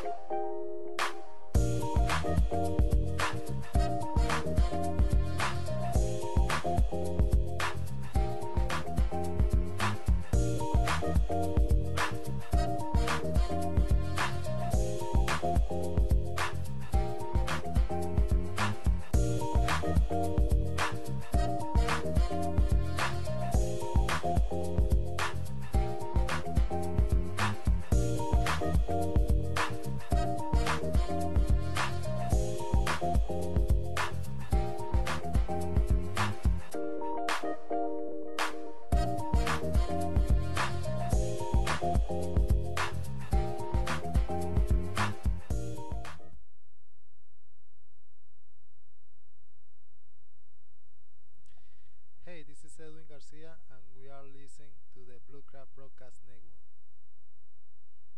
Welcome back to Southern Maryland as Casey Delgado comes out for his 5th inning of work and begins it just by missing a little bit high and outside. Taking for ball number 2 is Darian Sanford on his 3rd go-around against Casey Delgado, and Delgado's got to change some things up as he will prepare for the, let me correct myself, 1-1 delivery. It's going to be driven right back up the middle. Not able to get to it is Edwin Garcia. And there are so many reasons why being fast is dangerous. One is that you're able to choke up and just push it up the middle, but Edwin Garcia also had to be a little bit more shallow to get a quicker throw, and that cost him not getting to that ball. Even if Garcia does get to that ball, he's got no chance to get Sanford going down the line, as they got the leadoff man aboard in the inning. He's got 14 stolen bases and 17 runs scored on the year. Really does his job at the top of the order and sets the table for these Barnstormers. See how quickly they put him in motion. I'm expecting it soon. And that will lead Delgado to check over on Sanford. After the first inning, there has been a little bit of trouble in every single inning since. For Delgado, he's been able to work himself out of it, but this is the first time so far today, or should I say the second time today, he's allowed a lead-off hit. Check over again on the speedy Sanford on first base as he is increasing his lead. It wouldn't surprise me if he went. And acting like he's going to bunt is Tyler Bortnick. Instead, he'll pull back. Looks like a little bit of miscommunication from the Barnstormers. As Bortnick will prepare for the Delgado pitch, as Delgado once again picks off. Looks like he got Sanford moving towards first base, but to no avail. He will be safe. Time called here as Sanford coming out and kicking around the dirt a little bit. Looks like he didn't quite have comfortable footing when he went to push off his right foot and get back into the base there. So with a base stealer like him, every inch is important. So he'll reset himself over there, make sure even as he leans towards second, he's good to go. Bortnick prepares for the pitch, and going on the pitch is Sanford. Almost getting him. Good throw by Austin Green, but just a little bit short. As the fake bunt and run was on. That's a play we used to run in college. The idea as the hitter is you know you're not going to bunt, but the idea is put the bunt out, get it right in the line of vision as the catcher, I should say, and you leave it out there as long as you possibly can without getting called for a strike. So the bat is in the catcher's vision as long as possible. Preparing for the 2-0 is Delgado. It's going to miss inside for ball 3, as this would be not the first 4-pitch walk of the game for Delgado, but once again, like you mentioned, not such a bad thing to walk with just a runner on second, as the only issue is every time you do that against this Barnstormers lineup, you bring up somebody even more dangerous, as Blake Galen awaits on deck. Galen, who's now going to come to the plate after that pitch missed inside for the walk, has rolled into 4 double plays on the season. That's tied for the highest total on the Barnstormers roster. They've hit into 19 on the year, so setting up the double play ball, not the worst idea for Delgado here. If they can try to throw himself a ground ball and potentially bring himself within a pitch of getting out of the inning. Delgado takes the sign from Green as once again a vital situation for the Blue Crabs. They just hold on to that lead with every muscle in their collective body as a pickoff move just to make sure Stanford's staying where he is. As Delgado prepares for the first pitch against Blake Galen. It's going to miss high and outside. It's a spot that Delgado's gone to a lot this evening. A little surprised by that. I don't know if that's where that pitch was supposed to go. He needs to try to work that fastball sinker down in the zone. Try to get Galen to roll over on something in turn 2 here. Going on the pitch is Sanford, the throw, and it's going to get past Nina. Strasburger might have a chance as he'll throw it home. It's going to be cut off by Nina. And an error is going to cost the first and tying run of the game for the Barnstormers. They're going to give the throwing error to Austin Green, and that allows the runner to score. It was a double steal, so Bortnick moves himself into scoring position on that play as well in the tie game now. And still with no outs, Casey Delgado has to hold on to this tie ball game at all costs. Delgado takes a look at Bortnick. The pitch, it's going to miss just outside as he works with that sinker. He didn't quite get it. Had it not have sunk, it may have stayed in the zone, but instead it is not able to catch that outside corner as the 2-1 delivery from Delgado awaits. Clarify that last play there with Sanford and Bortnick. Both runners were going, so they'll both be credited with a stolen base. The E2 is on the throw after the stolen base, so the run will be on Austin Green, but they will be credited with a stolen base. So now 2 stolen bases for Sanford, 1 for Bortnick on the night. The pitch, it's going to be driven about right to Corey Vaughn, and nobody's running on that. Is attempting to draw a throw as he does is Bortnick. He got a little farther off than I would have anticipated him to, though. I think that if Vaughn surprises him and goes in behind him, we've got a real issue for Tyler Bortnick out at second, as he thought about maybe actually going there. But you don't want to test the arm of Vaughn, especially not with just 1 out in the inning and the heart of your order coming up. Cleanup man Terdoslovic with 22 RBIs on the year.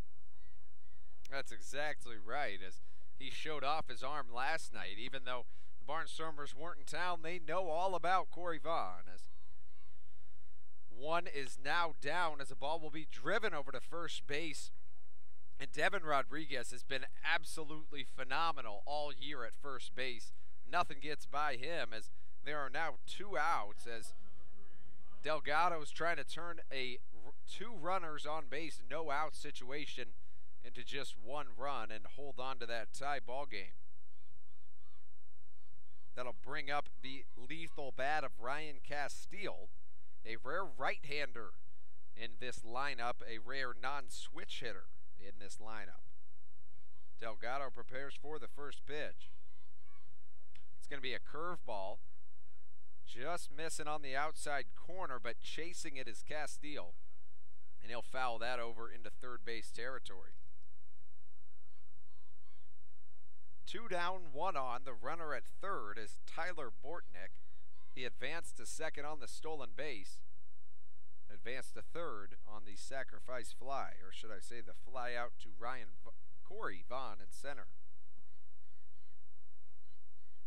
Delgado prepares for the 0-1. It's going to be another curveball. This time it misses. Coming in the dirt, not far from catching the zone, but also clearly a ball as the count has worked itself up to 1-1 as Delgado takes a deep breath as he knows what this next pitch could mean. Here he comes with that all-important pitch, the 1-1. It's going to be grounded, a weak ball, and Nina's going to wait for it to get foul, very wisely so, as that weak of a grounder and the speed of Ryan Castile easily would have played it a run and another runner at first. Castile not the fastest guy. We mentioned the two catchers, Castile and De La Rosa, both the only two without stolen bases, but he was well up the line by the time Nina had a play on that. Nina's playing about 10-15 feet behind the bag, so he had no choice but to hope that that hit a lip and rolled left. And at the very last second it did. Looked like it was actually going to hit the base to stay fair before Nina was able to coax it foul and get the foul ball, save the run from scoring. And good thing it did for the Blue Crabs and Delgado as the 1-2 delivery awaits. A curveball grounded right to Edwin Garcia. He's got time. He'll throw it across the diamond to Devin Rodriguez, and the Blue Crabs avoid somewhat of danger. The ball game is tied now. We've got a pair of ones on the board, and the Blue Crabs will come back in the bottom of the fifth looking to toss a crooked number on the board. We'll be right back on the Blue Crabs Broadcast Network. Hey, this is David Wayne Russo, and you're listening to the Blue Crabs Broadcast Network. Calling all Jedis, please report to Regency Furniture Stadium on July 28th for Star Wars Night as the Blue Crabs take on Long Island. This night will feature an appearance by Jedi Saber Combat and a post-game fireworks spectacular. For more information on this or other exciting events throughout the season, please visit our website at somdbluecrabs.com or you can call us at 301-638-9788. This is Brandon Compton, right-handed pitcher for the Southern Maryland Blue Crabs. Join our team every Friday home game as we honor those who serve our country by remembering everyone deployed. Every Red Friday, the team will wear red jerseys brought to you by Fairway Independent Mortgage Corporation. All active and former military members receive $5 tickets with their ID. For more information or to get tickets today, please visit us online at somdbluecrabs.com or call us at 301-638-9788.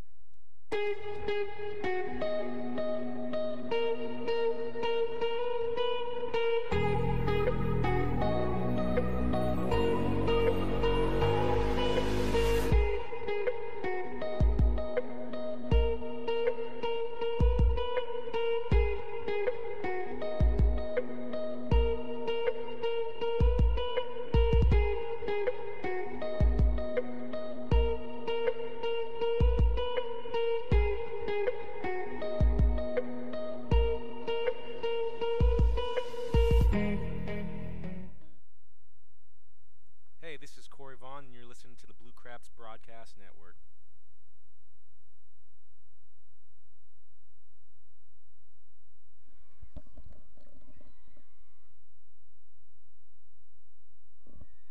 Stepping back into the box is Angelise Nina as we get going in the bottom of the fifth inning. Gardner back out for his fifth inning of work. And he begins it with a slider that's just going to miss outside. Nina so far on the night has grounded, make that lined out to the right fielder. As a fastball up and in, a location that both pitchers on each team have struggled locating with this evening. The 2-0 delivery from Gardner. It's going to be another slider, make that a curveball. It's going to just catch the inside corner of the strike zone. Works the count up to 2-1. Going back to that quick tempo, and Gardner will throw another slider. A lot of off speed to the 9-hole. Not something you see every time out, but Angeles Nina can be a very lethal hitter as the count has worked itself up to 2-2. A line shot down the left field line as Angeles Nina is looking for 2. Bouncing off the wall, and Trayvon Robinson will field that, but not before Angeles Nina can get his first extra base hit in a Blue Crabs uniform. That was an absolute shot by Nina down the third baseline. Bortnick tried to lay out and snag it. He had no chance as that one rattled around. It was actually a good job by Trayvon Robinson. He played that beautifully out there. That ball can rattle around, sit in the corner, or take a wicked hop and allow 3 bases easily. Robinson played it perfectly and held him to a double. Especially with the bullpen out there as well. You don't know how it's going to bounce off that. As Johnny Bladell, the team's leader, and should I say now the second on the team in batting average, now behind Teodoro Martinez, but he's still sitting at a not so shabby 376. One of the most reliable hitters on this Southern Maryland squad, as Joe Gardner has definitely recognized that, and he's being very careful to the leadoff hitter for the Blue Crabs. It's crazy. You call him the team leader because literally from the jump of the season all the way up until about 2 days ago, Bladell was the leader in the team in batting average. As a chopper towards first is handled, race to the bag for the 3 unassisted. But you mentioned he's the team leader in batting average because it just became a habit. Teodoro wasn't even a thought less than a week ago, and now 7 straight starts, and he's responded by raising his batting average over 200 points. It's not something you see every day, but Johnny Bladell, a very good play by by the first baseman, Turtilasevich, will save a run from scoring, but realistically it's just as good of as a bunt for the Blue Crabs. And once again, look at this strange shift by the Barnstormers. Look at how close the first and second base are. It's going to be grounded over to third base. It's going to be foul as Bortnick will toss it into the stands. I think what the strangest thing about this shift is to me, besides the fact that they're standing, a high 5 away, is the fact that everybody's pulled in on the grass except for Vladimir Frias, who's back in halfway. So it's almost as if Ross People said everybody in except for Frias. You kind of do whatever you want. Yeah, that is, I didn't even pick up on that. That is very, very strange. Not something you see very often, especially because sitting in that in-between ground, you're going to get a weird hop, most likely, off the lip of that grass. You are not in a prime spot to field the ball. But Garcia's got to find a way to put something in play here, though, in the 0-2. And he'll step back on an 0-2. Lucky he didn't get rung up by the home plate umpire. I have no idea where that missed, Andrew. I'm not quite sure where it missed either, but especially because he jumped out of the way. A lot of times, umps like ringing guys up that do that. But nonetheless, the count moves to 1-2, and Garcia will get another shot to drive in the run. He'll back up once again, although that looked like it was a ball. As the count's worked itself up to 2-2. Garcia, tough guy to strike out. He's got to find a way to put something in play, though, that can score the run. We said it in the first where he had to put the ball or make contact with the ball to do something with Bladell, but he ended up popping up. So he's got to find hard contact here that can score the runner. Garcia, the 2-2, no good, up and in, and he has drawn 3 straight balls from Joe Gardner, who knows just how shifty Edwin Garcia can be, and at the same time, not such a bad thing for Gardner if he does walk him. You set up the double play with a runner on third. So Garcia will await the 3-2. Gardner, it's going to be fouled straight back, aiming for us up in the press box, but he missed. He'll hit a sweep just to the right of us, as the ball does stay up in the sweep, and a lucky fan will get to take it home. Garcia has now worked this up to a 6-pitch at bat. He'll await the 7th pitch from Joe Gardner as this shift keeps getting stranger and stranger. Just look at the gap between the second baseman and the shortstop. It's going to be grounded right into the shift. Bobbling the ball is Bortnick, recovering a play and a scoop, and somehow you see one of the best plays you're going to see all year. The fans don't like it, but I think he may have gotten Garcia by a step. What'd you see? I didn't have the best view on that. I was kind of watching third base to see if Nina was going to take off on the bobble or the throw. I thought for sure that we had an E5 on that play, but instead I did see the pick from Terdosevich, and it was a beauty. I don't really have an opinion on whether he beat that or not. The crowd definitely has theirs, though. It was absolutely phenomenal. He bobbles it, catches it with his bare hand, and tosses out Garcia. Now 2 down, and Strasburger will step in. He'll foul the first pitch of the at-bat straight back. And with 2 down and a runner on third, Angelis Nina awaits patiently, but ready to get driven in as that strange shift, Brandon, is still alive in some facets. As the first and second switched baseman. to the left side of the infield now as Frias is right beside Bortnick. Although still at second base, Noel and Terlasevich are still very close to each other. Like you said, they could lay out and touch. Looks like Houston Astros baseball, analytics, running shifts, and everything like that. Saw the Astros put 7 guys on one side of the field already once this season. As Strasburger knows he's got some room. You see also a very big gap down the left field line and a very big gap, really gaps everywhere. You got one in right center down the right field line. It's an interesting formation that the Barnstormers are running with, but their success speaks to they know what they're doing as Strasburger will step in for the 2-1. Drives that one and might find some room, and it's just foul. And he was just a couple of feet shy of putting the Blue Crabs in the lead. But, you know, it's not just the Barnstormers. We saw in the past series, the Bees were putting some very interesting and constant shifts on this Blue Crabs team. We saw it last time. We've seen it throughout this game. Hopefully Strasburger can find a hole. He's 4 for 9 on the season with 2 outs and runners in scoring position. He's got 4 RBIs.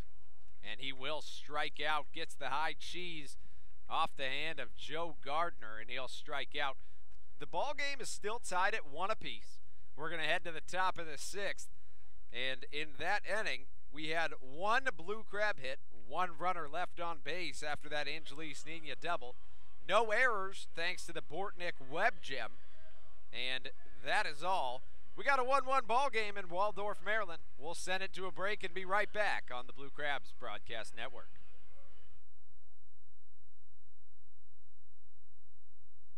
Hey, this is Joey Wagman, and you're listening to the Blue Crabs Broadcast Network. Attention all Girl Scouts. Friday, June 8th is Girl Scouts Night and Sleepover, presented by Maryland 529. All Girl Scouts will be recognized during the game against the Sugar Land Skeeters and have the opportunity to register for the post-game sleepover on the field. The night will also feature a special guest appearance. For more information on this or any other exciting events throughout the season, please visit our website at somdbluecrabs.com, or you can call us at 301-638-9788. This is Austin Green from the Southern Maryland Blue Crabs. Join us every Tuesday home game as we turn 2 with our new Double Play Tuesdays. These nights, tickets are buy one, get one free in the box office, as well as BOGO on select items at the concession stands. For more information or to get tickets today, please visit us online at somdbluecrabs.com or call us at 301-638-9788.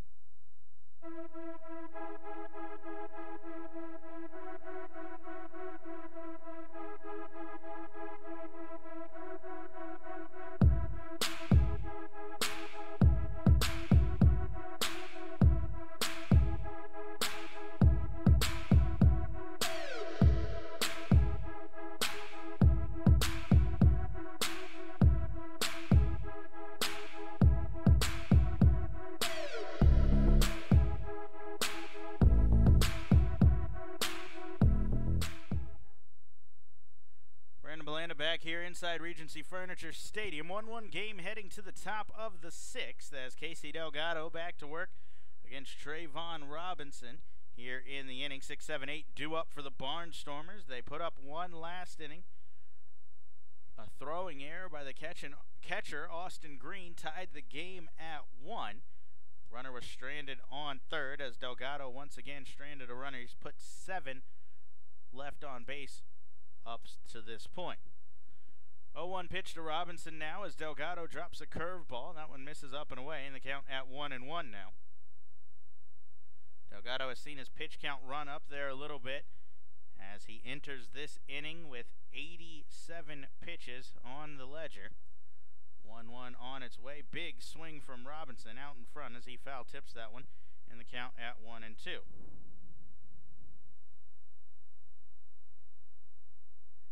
Robinson on the day, 2 for 2, a pair of hits, a stolen base as well. We mentioned he struggled on the homestand for the Barnstormers, went just 3 for 19 in a 7-game homestand. The Road Warriors and York Revolution came to town, but he's picked it up with 2 hits here today as he's swinging here on a curveball, pushed out of play over the third base dugout. Count holds at 1-2. Robinson, the only Barnstormer with extra base hits, or with multiple base hits tonight, excuse me. Barnstormers 1 run on 4 hits, and the Blue Crabs 1 run on 3 hits. Each team has an error on the board as well. Delgado out of the windup for the 1-2 once more. He kicks and delivers, breaking ball. That one's foul tipped back towards the on-deck circle for Lancaster, and the count will remain at 1-2. Delgado has pitched more than 5 innings 3 times in his 4 starts this year, but he's yet to go a full 6 and be eligible for a quality start. You got to go 6 innings, 3 earned runs or less to get that quality start. His highest on the season is 5 2/3 innings. He's going to look to get through this full 6th inning here. Nobody warming in the Blue Crabs bullpen as the right-hander kicks and delivers. 1-2's fouled back into the screen again as Robinson, continues to battle at the plate, making Delgado throw a lot of pitches as the starter continues to creep up towards 100 on the night.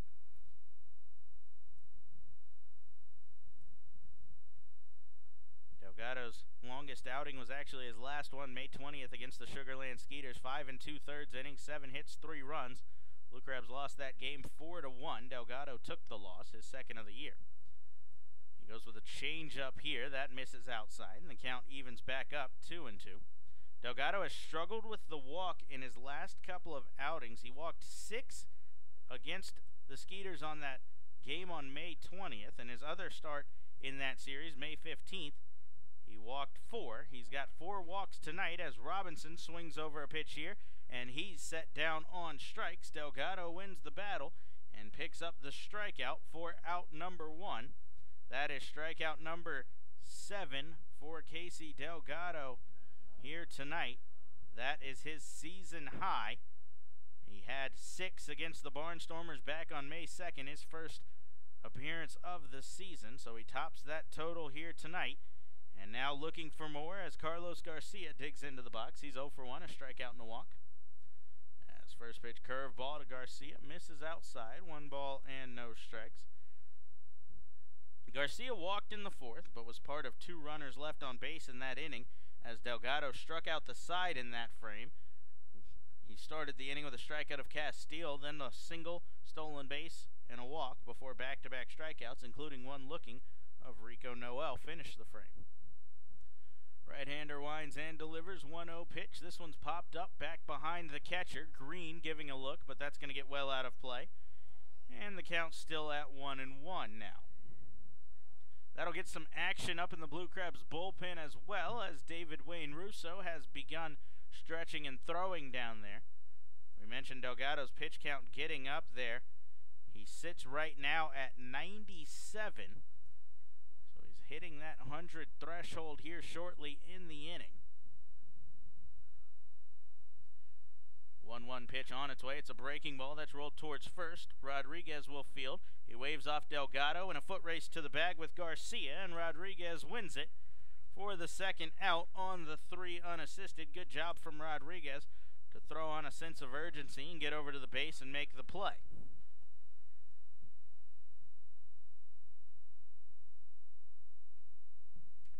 So that will bring up Vladimir Frias. Frias is 1 for 2, a double and a strikeout.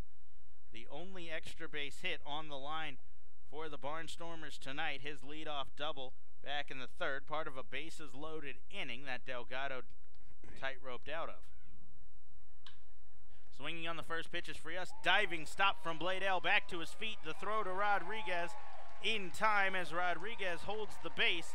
And Johnny Bladell flashes the leather and ends the inning. He saved a single. And Delgado with a 1-2-3 frame, his second of the night. No runs, no hits, no errors, nobody left on base. Tie ball game. Blue Crabs looking to put up a run and put their starter in a position to pick up a win. When we come back in the bottom of the sixth, Teodoro Martinez will lead it off on the Blue Crabs Broadcast Network. Hey, this is James Frisbee, and you're listening to the Blue Crabs Broadcast Network. Blue Crabs fans, be sure to join us July 6th as we celebrate Blue Crabs star Daryl Thompson. That night, as part of our Red Friday series, we'll be handing out a Daryl Thompson red bobblehead brought to you by Fairway Independent Mortgage Corporation. Bobbleheads will be handed out of the front gate as fans enter while supplies last. Be sure to get your tickets today at somdbluecrabs.com or call 301-638-9788 to be part of the fun. Attention all Boy Scouts. Friday, June 15th is Boy Scouts night and sleepover presented by Maryland 529. All Boy Scouts will be recognized during the game against York and have the opportunity to register for the post-game sleepover on the field. For more information on this or any other exciting activities throughout the season, please visit our website at somdbluecrabs.com or you can call us at 301-638-9788.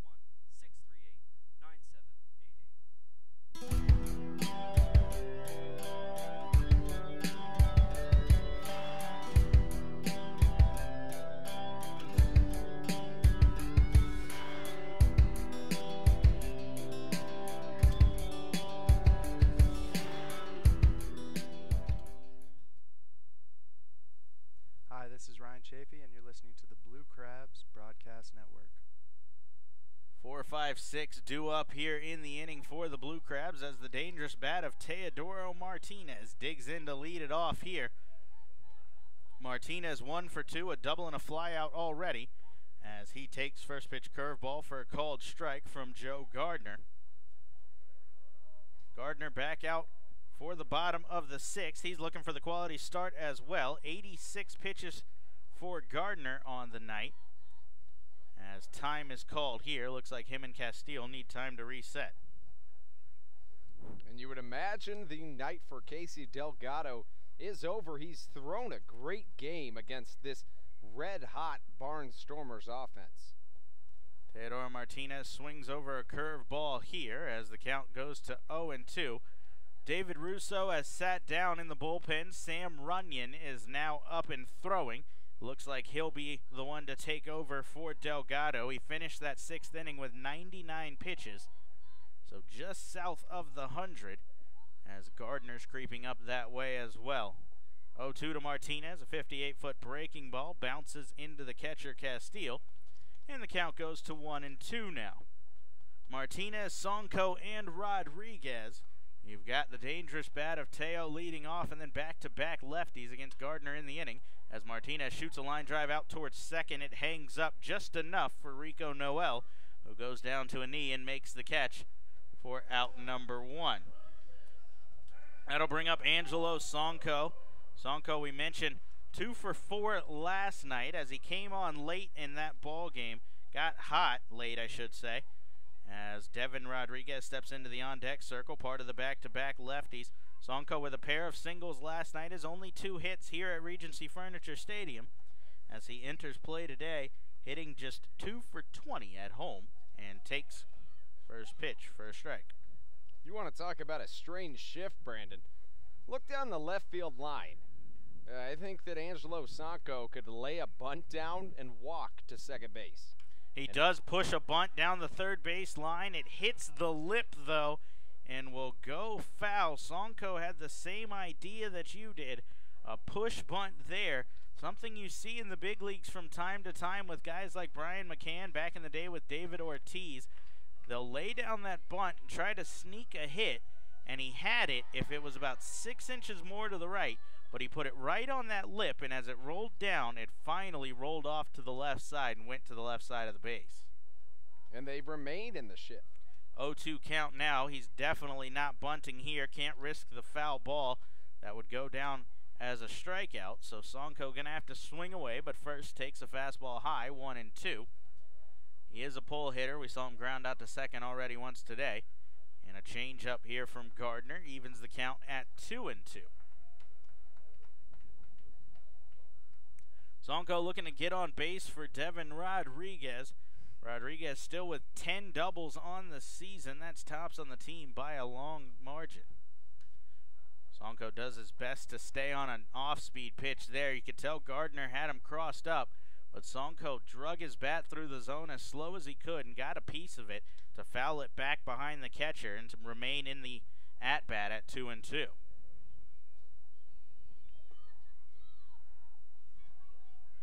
Fastball here from Gardner. That misses up and away. 3 balls and 2 strikes as Sonko has worked the count back full after digging himself into an 0-2 hole.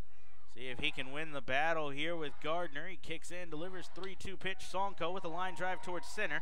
Sanford coming on. He's not going to get there as that's down for a 1-out hit for Angelo Sonko. And he does win the battle, a 6-pitch at-bat, and Sonko gets the single as time is called here. A ball has come in from the Blue Crabs bullpen as Devin Rodriguez walks to the plate. Rodriguez hitting .299, a home run, 10 RBIs. He was 2 for 4 last night. That was his 10th multi-hit game of the season. As time is called, it looks like the manager, Ross Peoples, is on his way to the mound. Gardner with 96 pitches on his right arm. Peoples hasn't signaled to the pen yet. It's a conference with the entire infield, as well as the catcher Castile and the starter Gardner, to figure out how they want to approach Devin Rodriguez at the plate. Gardner's going to remain out there to face Rodriguez. You mentioned it earlier. He struggled against lefties on the year. Rodriguez has hit into 3 double plays, 26 double plays for the Blue Crabs this year. So we'll see if this move maybe comes back to bite Peoples. He's got some effective lefties in the bullpen in Matt Reynolds, Matt Marksberry, John Anderson, Jared Lakend. But he elects to stick with the right of Gardner, who quickly spins and then lollipops a throw over to first. It looked like he was going to have a quick pickoff move of Sonko there, and then he pulled the brakes on it. Wonder if that throwaway he had earlier in the game trying to get Bladell still in the back of his mind. Rodriguez hitting .385 against righties as he's swinging on the first pitch. It's popped up towards short. Frias will field. He'll fire back as that's going to actually get over the head of the first baseman. Sonko tags up and heads to second. A ridiculous error on Vladimir Frias there. I can't believe that I just saw that.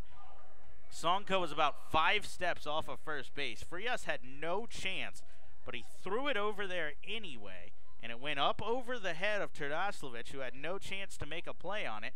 And Sonko, who was heading back to the base, tagged up and now is in scoring position as the go-ahead run with the dangerous bat of Corey Vaughn coming to the plate. 2 down as Gardner's first pitch to Vaughn, a fastball high, 1 ball and no strikes. Vaughn's 0 for 2 with 2 strikeouts, but we've seen him make very solid contact on a couple of pitches that he's pushed foul here today. And the one sacrifice you make with all the speed the Barnstormers have on this roster is they don't have great arms in the outfield. They can track the ball down, but guys like Sanford, not much of an arm, so Sonko should easily score. If Vaughn can find the outfield grass, and he's in a hitter's count here as Gardner misses again, 2 balls and no strikes. And for this Barnstormers squad that has the second best batting average in the Atlantic, the best ERA, they have the worst fielding percentage in the Atlantic. So put the ball in play, make them make errors. That's how the Blue Crabs scored their first run of the game, by capitalizing on an error. And now's another one and another chance to capitalize. A hanging curveball there to Vaughn as that one tempted him too much. It was definitely going to miss high, but it sat up there, and Vaughn couldn't resist. Ended up foul tipping it into the mid of the catcher, so the count goes to 2-1 now. Gardner will not throw that same pitch again, I can't imagine. As Vaughn laces one down the line, will it stay fair? It does. That's going to get down the left field line and off the wall. Sonko will score easily. Vaughn will cruise into second, A stand-up double, and the Blue Crabs have retaken the lead 2-1 here in the bottom of the 6th. He threw that curveball again, and Vaughn waited on it beautifully, lined it past the third baseman for an easy RBI double. And now he trades places with Sonko. Blue Crabs looking for more as Austin Green will come up to bat with 2 down. Vaughn on second. Green is 0 for 2. But same situation and even more speed at second now in the form of Vaughn instead of Sonko, where the Barnstormers outfielders have to play very shallow and still might not have enough arm to cut down Vaughn should he go. Galen in right has probably the strongest arm in the outfield for Lancaster. And if I see something that's straight coming down the batter's box, I'm pushing it right back up that big hole up the middle. It's easily a run for Corey Vaughn. Green a little bit behind a fastball there as the count evens up at 1-1. Casey Delgado will likely be done, not come back out for the 7th, but the Blue Crabs have put him in a position to pick up his 2nd win of the season with that run there, as he's the pitcher of record. And Gardner delivers a fastball high, swung on and missed. The count at 1-2 now. It's the 3rd time in the past 2 at-bats for Austin Green that Joe Gardner's figured out if he elevates a fastball, Green's having trouble catching up with it. Now the issue for Green is, do you try to catch up to it or await the off speed? 1-2 pitch. It's a fastball swung on and missed, and Green is down on strikes to retire the side. Gardner picks up his 5th strikeout to end the inning, but the Blue Crabs put a run on the board, 1 run on 2 hits, no errors. They leave 1 man on base. We head to the 7th. Rico Noel, Darian Sanford, and Tyler Bortnick. Lots of speed due up when we come back on the Blue Crabs Broadcast Network. Hey, this is Andrew Daniel, and you're listening to the Blue Crabs Broadcast Network. Blue Crabs fans, every season we can't do it without you, so on Sunday, September 16th for the regular season finale, it's Fan Appreciation Day. This night will feature a special t-shirt giveaway, as well as a pre-game team autograph session and post-game Kids Run the Bases. Stop by the Regency Furniture Stadium box office, call 301-638-9788, or visit somdbluecrabs.com today to get your tickets. Hey kids, are you ready to be a superhero? Join us September 1st for Superhero Night, presented by Pump It Up of Waldorf. This night you will receive your very own superhero cape to help Pinch and the Blue Crabs defeat the Road Warriors. The night will also feature a post-game fireworks spectacular. Get your tickets today at somdbluecrabs.com or call us at 301-638-9788.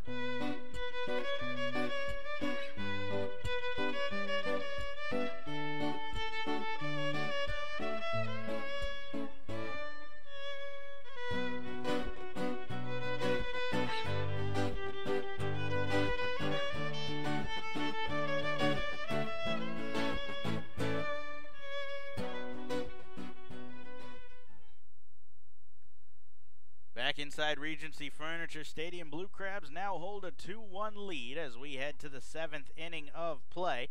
The day is done for Casey Delgado. He'll give way to right-hander Sam Runyon out of the bullpen. Runyon will have a tough task in front of him as tons of speed due up in the inning. Rico Noel, Darian Sanford, and Tyler Bortnick, 9-1-2. Or if you want to go that way, you could say 1-1-2. As we mentioned earlier, Noel serves pretty much as a second leadoff hitter in this Barnstormers lineup with the speed he possesses down here. First pitch missed high, so now the 1-0 from Runyon. Fouls one back into the net. You've got the stats on Runyon, Andrew. What's he done this year for the Blue Crabs?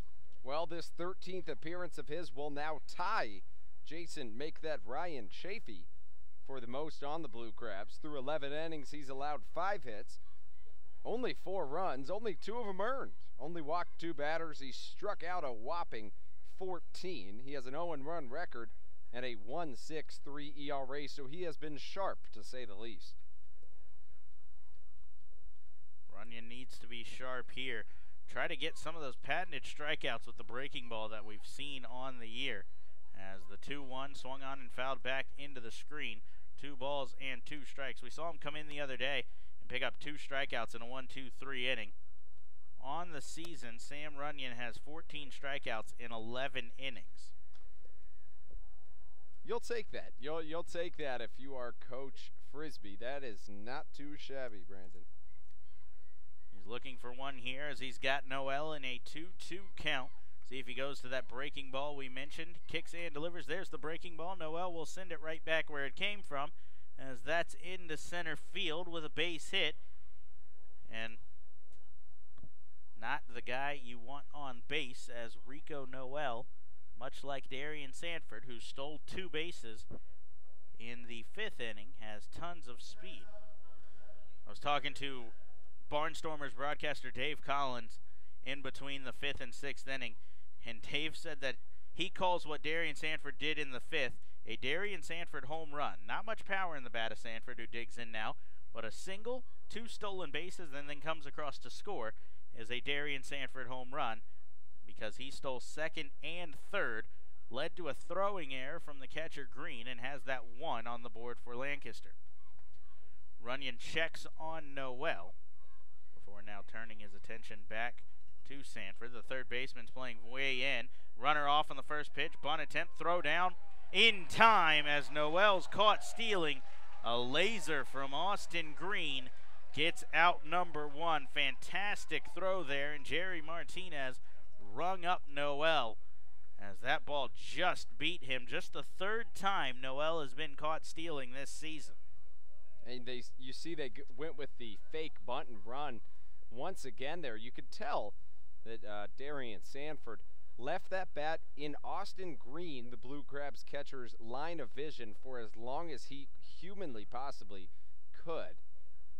Messes up with Green, but not enough to not allow him to throw out the speedy Noel.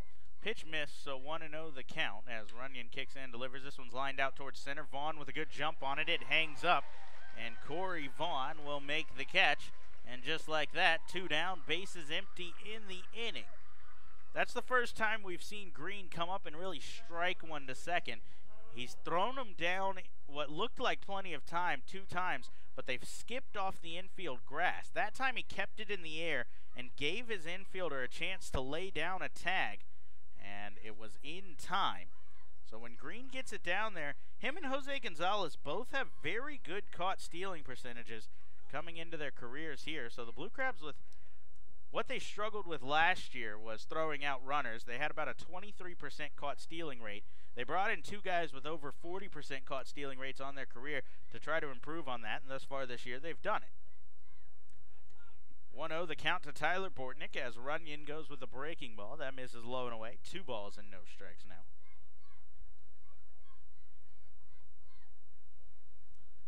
So Runyon looking for the 1-2-3 inning. Bortnick 0 for 1. He's walked twice, stole a base, and was stranded at 3rd as this one misses off the plate away. 3 balls and no strikes now.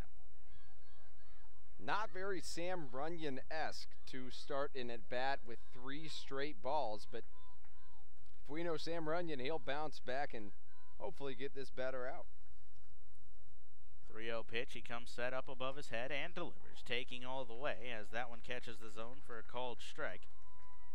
3-1 the count.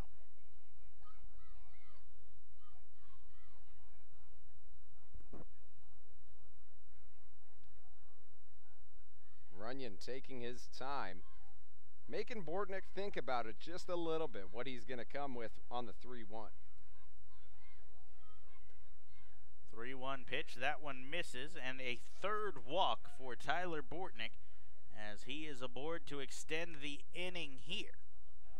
Bortnick has had a great eye at the plate tonight as the Blue Crabs pitching staff have walked 5 batters, and 3 of them have been Tyler Bortnick.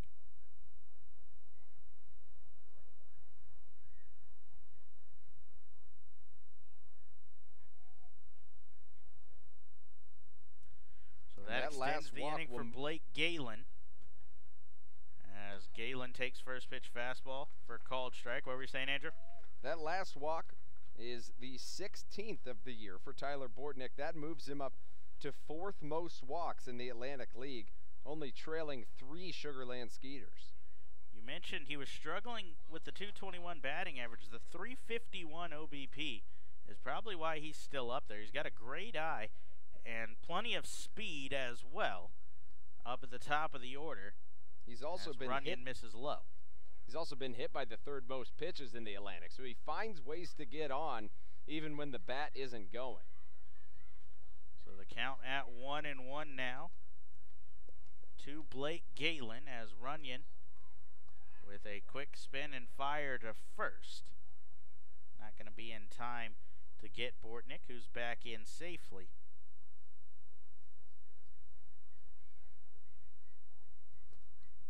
Infield has Galen shifted a little bit to pull, so there's a hole down the third base line as Runyon kicks and delivers. Line drive out towards center. Vaughn will leap and make the catch. He misread that one a little bit, but was able to recover, and that will retire the side. With the help of a caught stealing, Runyon gets out of the inning, works around the leadoff hit. No runs, 1 hit, no errors, 1 man left on base. Blue Crabs looking for some insurance here in the bottom of the 7th. 9-1-2 when we come back on the Blue Crabs Broadcast Network.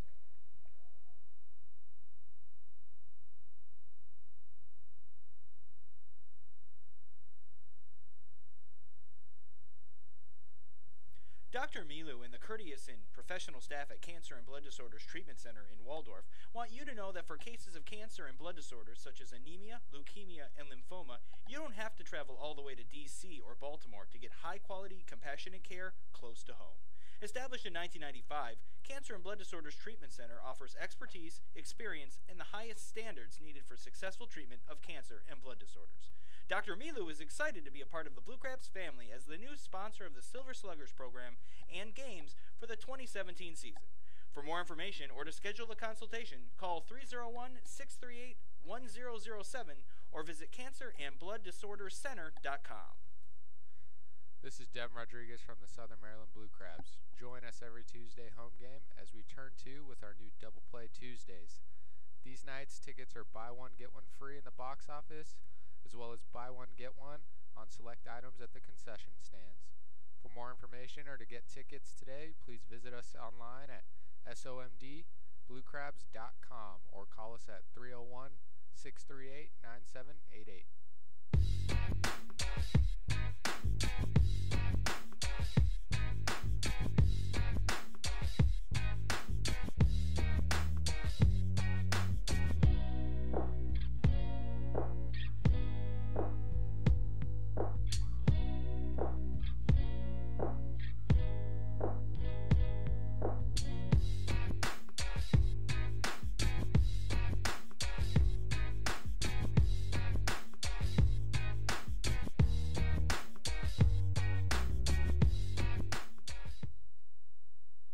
Pitcher on here for the Barnstormers as Garrett Granitz will come in to throw here in the bottom of the 7th. He's got the 9-1-2 as first pitch fastball is a called strike to Angelis Nina.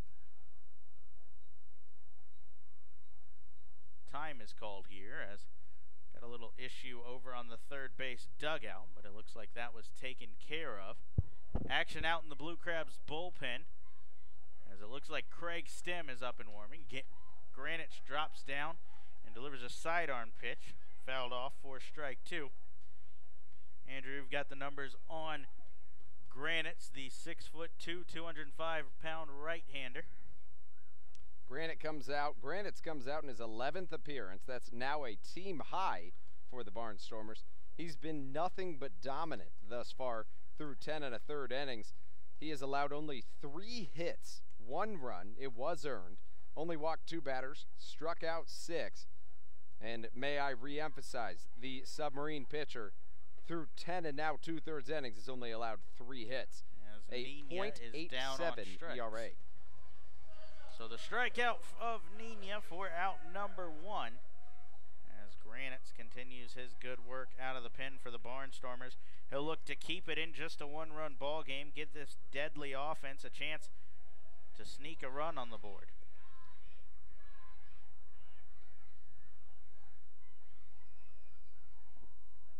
Top of the order now as Johnny Bladell digs in. Bladell is 0 for 2 with a hit by pitch and a run scored on the night.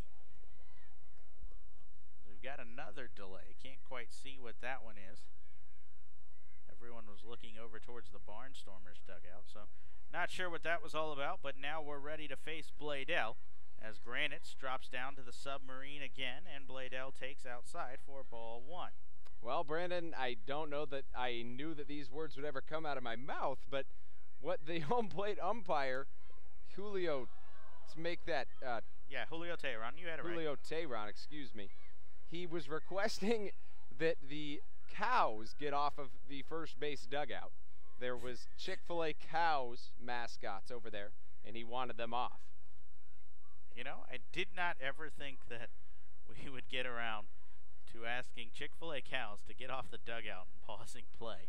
But here we are in the bottom of the 7th on May 25th, and you've broken down barriers, Andrew.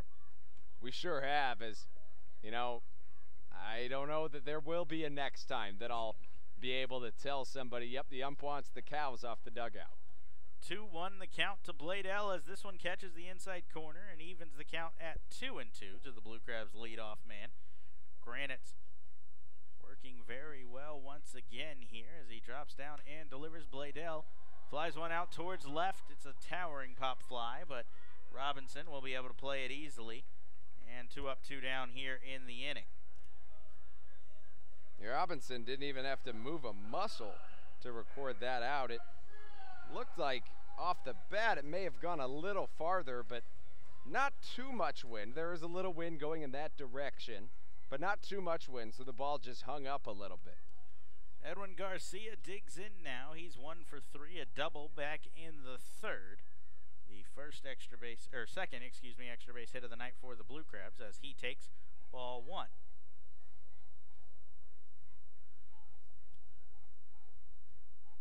Granitz works out of the stretch. He comes out below the belt, now drops down to that submarine style and delivers a changeup for a called strike to Garcia. The count evens up as Granitz delivers one here. Garcia rolls it towards third. Bare hand effort from Bortnick. He'll throw on the run, and that will retire the side. Good play from Tyler Bortnick, and a 1-2-3 inning from Granitz. No runs, no hits, nobody left on base in the inning as we head to the 8th. Another new reliever coming on for the Blue Crabs when we come back on the Blue Crabs Broadcast Network.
Brandon Belando alongside Andrew Bandstra back here in Southern Maryland. We head to the 8th, a one-run ball game. Blue Crabs ahead 2-1.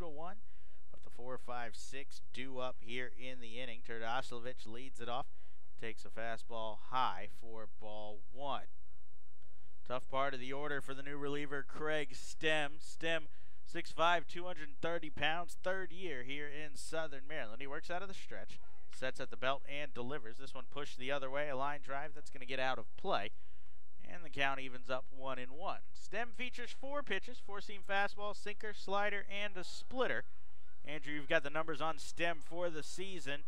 What's he done this year? His third back here in Southern Maryland. Well, Stem has now tied his teammates, Ryan Chafee and Sam Runyon, making his 13th and team high appearance of the year. Through 11 2/3 innings, he has allowed 9 hits, 5 run, all of them earned, 5 walks. He's struck out 8 batters. His record sits at 0-1, and he has 2 saves and as many opportunities. He is riding a 3.85 ERA. That one swung on and missed, and the count evens up 2-2. I'm interested to see where the Blue Crabs go in the 9th. They've got 3-time Atlantic League All-Star Cody Epley back from the disabled list. He missed the first month of the season with a broken thumb. Epley was activated today as Stem misses inside, and hopping over that one is Turdoslavich, and the count runs full. Epley activated earlier today. So will they immediately put Cody Epley back into that closer role and put all the pressure on him in what could potentially be a one-run ball game if Stem does his job? Or will they use Ryan Chafee, who has the most saves on the team thus far in the season?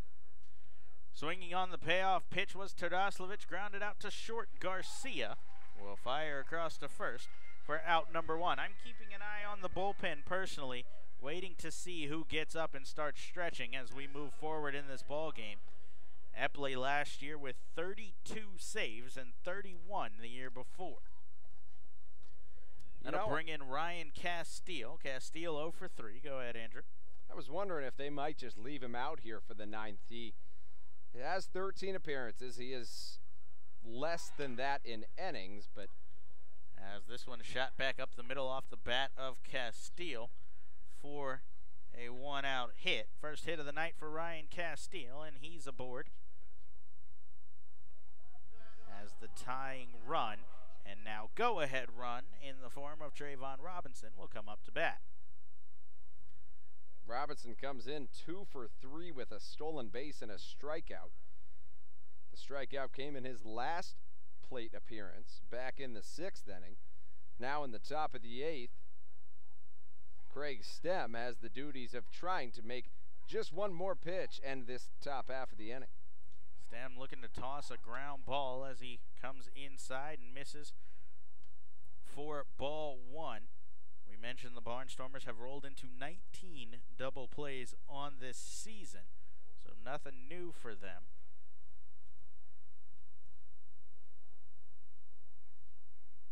Middle infield pinched together in double play depth as Stem comes set. A look at first, now kicks and delivers. A roller towards second. Not going to be much of a play for Bladell except to flip it on to first. And the fielder's choice will advance the runner, Castile. Good play from Bladell. Try not to force anything there, but it does allow the runner to advance into scoring position on the 4-3 fielder's choice. So Castile stands on second. That'll bring Austin Green out for a quick conference with Stem before he'll head back to the plate and figure out how they want to go after the upcoming designated hitter, Carlos Garcia. Garcia's 0 for 2 with a walk. He struck out and grounded out to this point. And you mentioned it, what a great play by Bladell. Has only a handful of appearances at second base this year, but had the better judgment to opt to throw to first instead of trying to make a spin throw to second that, even if in time, most likely would not have gotten the runner. The rule of thumb is always just get an out.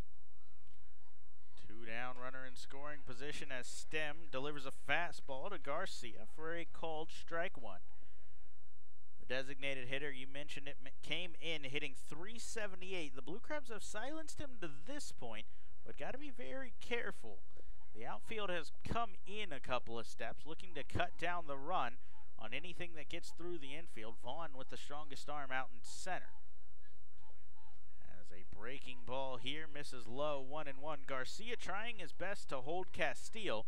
Stem not giving him much of a look, but I wouldn't be surprised with the massive secondary that Ryan Castile is getting if maybe they don't surprise him and spin and fire back. I know you don't want to risk an error, but it might get you out of this inning without having to face with a runner in scoring position. He's got a big lead out at second as Garcia's creeping in. Stem gives him a look. Back a step is Castile. Now he'll move on the secondary. That shot out towards second. Bladell lays out. He's not going to get it. The runner around third. Throw from Bladell. Tag from Green in time as Johnny Bladell cuts down the tying run at the plate.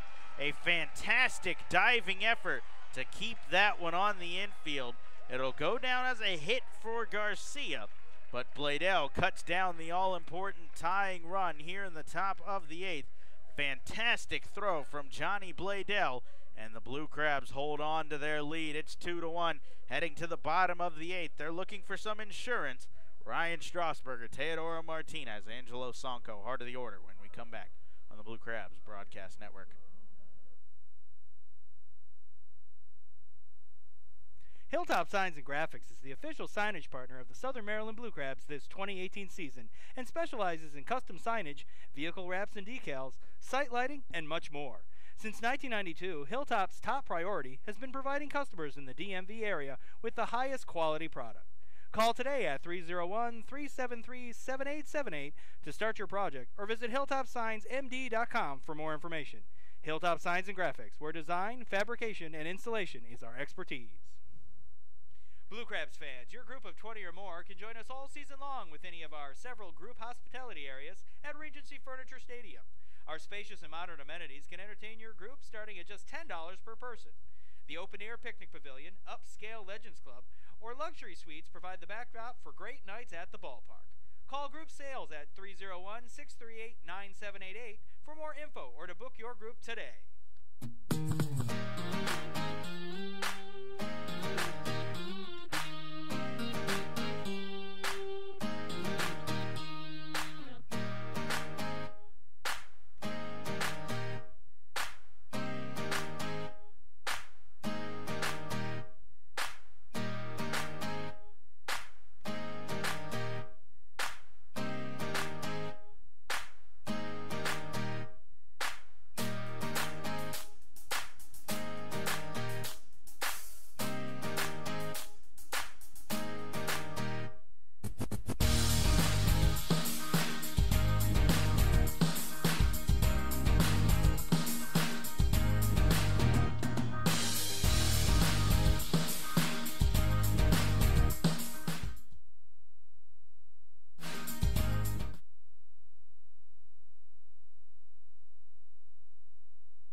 Strasburger, the leadoff hitter here in the bottom of the eighth. The Blue Crabs looking for some insurance here. They hold a 2-1 lead as they're looking to get a couple of more, and it is in fact Cody Epley who has begun stretching and throwing in the Blue Crabs bullpen. 2 balls, no strikes to count here on Strasburger after that slider from Granite's missed away.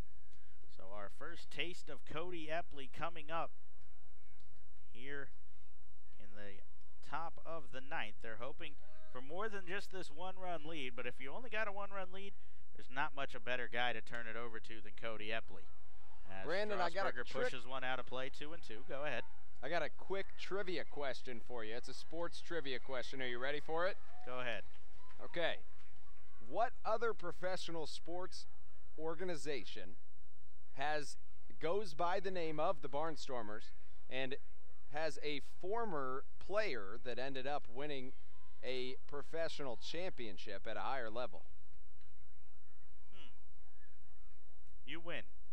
It's a little biased. It's the Iowa Barnstormers. It's the arena football team based out of Des Moines, Iowa. And Kurt Warner got his start there, ended up winning a Super Bowl with the Cardinals. As Ryan Strasburger with a ground ball towards second. That's picked up by Noel and flipped on for out number 1. Kurt Warner, Hall of Fame quarterback. in my opinion. Teodoro Martinez digs in now, 1 for 3, a double, fly out, and a line out. As Epley continues to warm in the pen. And I guess that was a little bit of an unfair question, Brandon, because not many people outside of Iowa would ever need to have heard of the Iowa Barnstormers. So, foul back from Teodoro Martinez on the first pitch, 0-1. Blue Crabs with just 2 runs on 5 hits. They haven't quite gotten the offense going here at home. We had it for dinner. Pizza Hut is a sponsor for the Blue Crabs. I did the math before the year, as this one's flown out towards shallow center. Sanford comes in and makes the catch. Pizza Hut did a deal because the Blue Crabs last year put up 8 runs or more at home 20 times. So Pizza Hut came in and did a deal. 8 slices of pizza, 8 breadsticks in a box. It all makes sense. Where if the Blue Crabs score 8 runs or more at home, anytime in their 70 home games, they'll give out free breadsticks the following day as Ross Peoples comes out and will take the ball from Garrett Granite. So an effective outing for Granites, but he'll probably turn to a lefty here with Sonko and Rodriguez upcoming. It will be a lefty, but we'll go through the pitching change here to continue my point. But as I was saying, Andrew, they have that deal. The Blue Crabs, with 8 runs or more, you get free breadsticks from Pizza Hut. You only have done that 1 time this year. By this point last year, the Blue Crabs had done that 4 times. So they've really got to find a way to get their offense going at home somehow. They've really struggled with that to this point. We did have pizza up for dinner. I know you snuck in a slice or 2 very late as we were getting ready to come on air. And, I think you're exactly right. But a very positive sign is how great the pitching staff has been in this homestand. They've really blanked a lot of good hitters, Brandon, and something that we hadn't seen a lot up to that point in the season. And you love to see it as a Blue Crabs fan and as anybody associated with the organization, when every single game that team ERA continues to dip lower and lower. Pitching staff has been fantastic tonight. The offense not quite reaching that Pizza Hut level of 8 runs as Jared Lakin, the new reliever, with quick 2 outs. He is a lefty, set to face Sonko and Devin Rodriguez. Cody Epley still up and warming. Blue Crabs will need a lot more runs, 6 to be exact, to hit that 8-run mark for just the 2nd time this year here at home. Andrew, I got to ask. We had it for dinner. Breadsticks, pizza, crust. What's your favorite part of what? I like the cheese stuffed crust. I think that's the best part. Cheese stuffed crust, that works it for you? How about you? I'm more of just a typical breadstick guy. Cheese sticks pretty good too. We had those tonight. But Angelo Sonko digs in now, 2 outs, and Lakin's first pitch to him fouled off. So there's the Pizza Hut ad for the night. They haven't gotten the 8 runs, so we haven't got to announce it as much as we thought we were going to this year. So we got the plug in there as Sonko fouls off the first pitch 0-1 against Jared Lakin. And Jared Lakin on the year, this is his 11th appearance. That also now ties Granites with the most team appearances. Through 11 innings, he's allowed 9 hits, 6 runs, 4 of them earned, 2 walks, 11 strikeouts, a 1-1 record with a 3.27 ERA. 1-1 the count on Sonko. As this one high and away, 2 balls and 1 strike.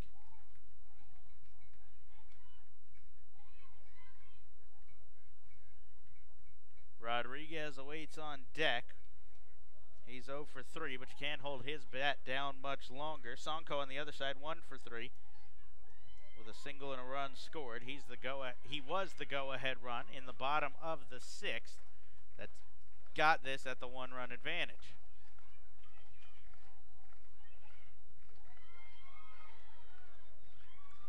Time is called very late here as a ball has rolled in from the bullpen where Epley continues to warm. Nice little relay there from Castile to Frisbee on to Jose Gonzalez. I think they would have had the runner at the plate there. Lakin sets for the 1-2, kicks and delivers. Sonko thinks about it, but lays off low and away. Lakin 6'2", 205 pounds, out of Cypress, Texas. He currently still resides there. 26 years old for the Barnstormers on the bump.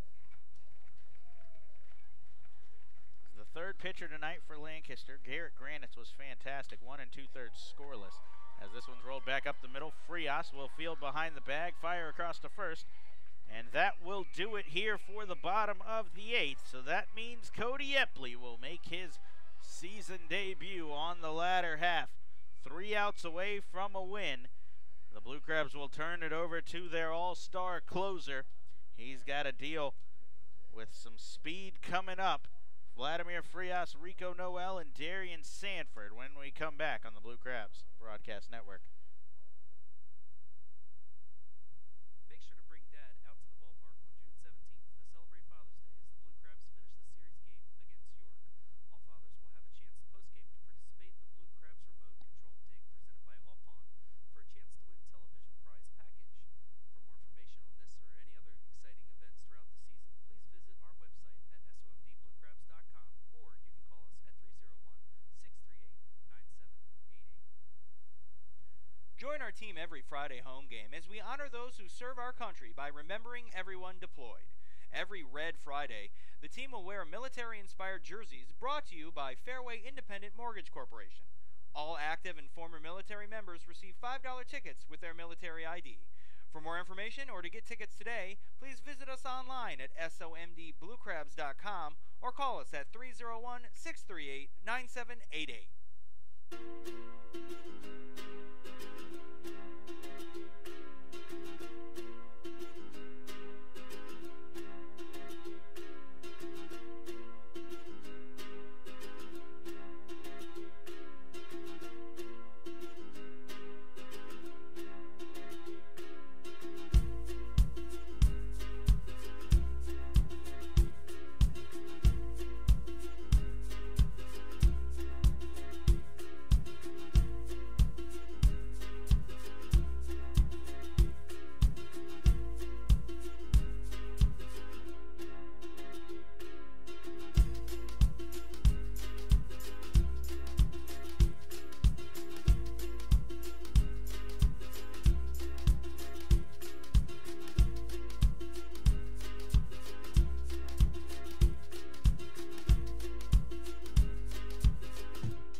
First time this season, the man you just heard introduce himself, Cody Epley, takes the hill for the Southern Maryland Blue Crabs. Working with a 2-1 lead, they turn it over to the closer. A roaring round of applause for Cody Epley as he was announced here for the first time this year. 3 straight All-Star appearances, and he delivers a first pitch sinker for a called strike to Vladimir Frias, and Epley's 2018 campaign starts with a strike. The right-hander features a sinker, slider in, a changeup as he kicks and delivers. There's that patented sinker that tails away from lefties, misses outside, 1-1. Epley 6'5", 215 pounds, out of Harrisburg, Pennsylvania. He works out of the stretch solely, comes set at the chest. Now kicks and delivers. 2 balls, 1 strike, the count on Frias.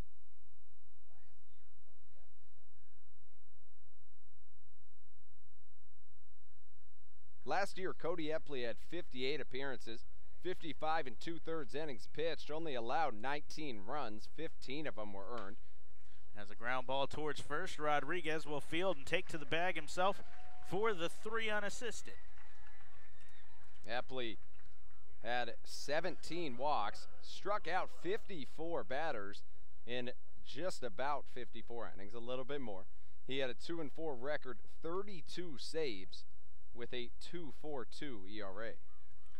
Epley blew just 2 saves all of last season. He was fantastic for the Blue Crabs.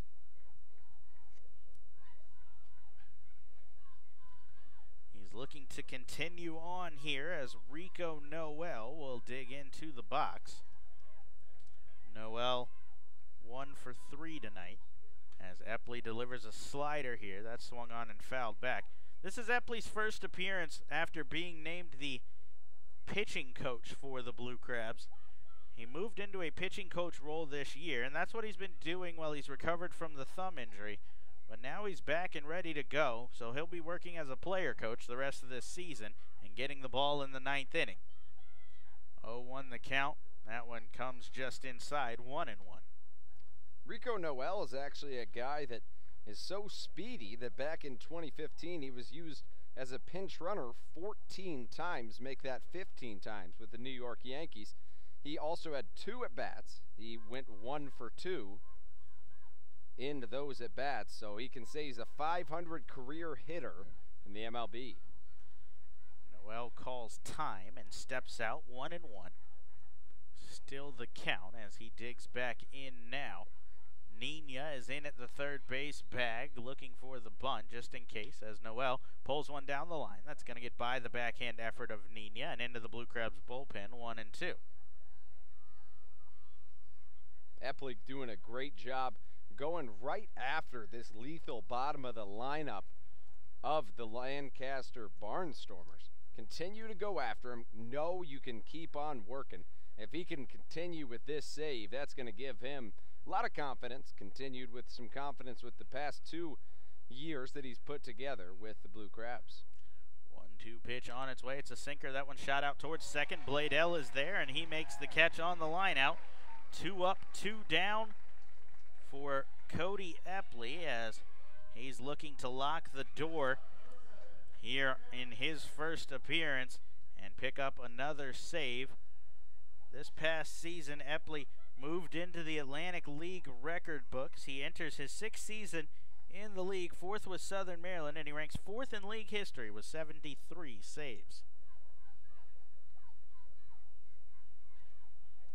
Last man he'll have to face is the top of the order as Darian Sandford digs in.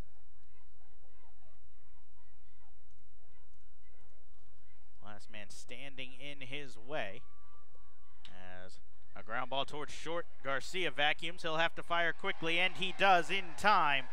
And Cody Epley locks the door and gets the save. Welcome back, Cody Epley. That's the cleanest 9th inning we've seen this year. No runs, no hits, no errors, nobody left on base, a 1-2-3 frame. And the whole Blue Crabs organization can take a sigh of relief as Cody Epley is back and doing what he does best, finishing off ball games for the Blue Crabs. He's done it now 74 times here in Southern Maryland. And he does it once more, 2-1 the final score in this game. Andrew, a pitcher's duel all the way, and it's locked down by one of the best closers in Atlantic League history. What'd you see tonight from the Blue Crabs that they can build on as they take one from the league-leading Lancaster Barnstormers? Well, you know, I think what really it came down to in the game was the fact that the Barnstormers, although they have the best ERA, the 2nd best batting average, they have the worst fielding percentage. And the Blue Crabs came in knowing that if they put the ball in play, they had a good chance at, you know, maybe a couple of mistakes from the fielding of the Barnstormers. They got a couple of mistakes, capitalized on both of them. And if you can capitalize on the freebies, that's how you win ball games, especially tight ball games. Who takes advantage of the freebies, the errors, the walks, the hit by pitches? And despite a lot of early walks by Casey Delgado, he was able to rebound from all but one of his mistakes. So really it came down to who capitalized, who didn't. That's what ended up giving the Blue Crabs the victory this evening. So the Blue Crabs take the win in Game 1. They're now 1-3 against the Barnstormers. They move now at home to 6-10. They're 9-17. That's going to cut the deficit to 9.5. We said it yesterday. They could get it down to 7.5 in this series if they sweep the Barnstormers. If they pitch like that all series long, and they've got one of the best pitchers in Atlantic League history, no doubt, and definitely the best in Blue Crabs history with Daryl Thompson coming to the bump tomorrow Thompson has been stellar on the season. He's 2-2 with a 1.67 ERA. I'm not expecting much more run output than this. So what you said is going to come into play tomorrow as Thompson matches up with Albaladejo. 2 years ago, Albaladejo was the Atlantic League Pitcher of the Year. He struggled a bit last year, struggled a bit this year, but at any point, he can flip on the switch. Him and Thompson are going to go toe-to-toe, and the Blue Crabs are going to have to cash in again tomorrow. So Thompson will get the ball, 6:35 first pitch in that one.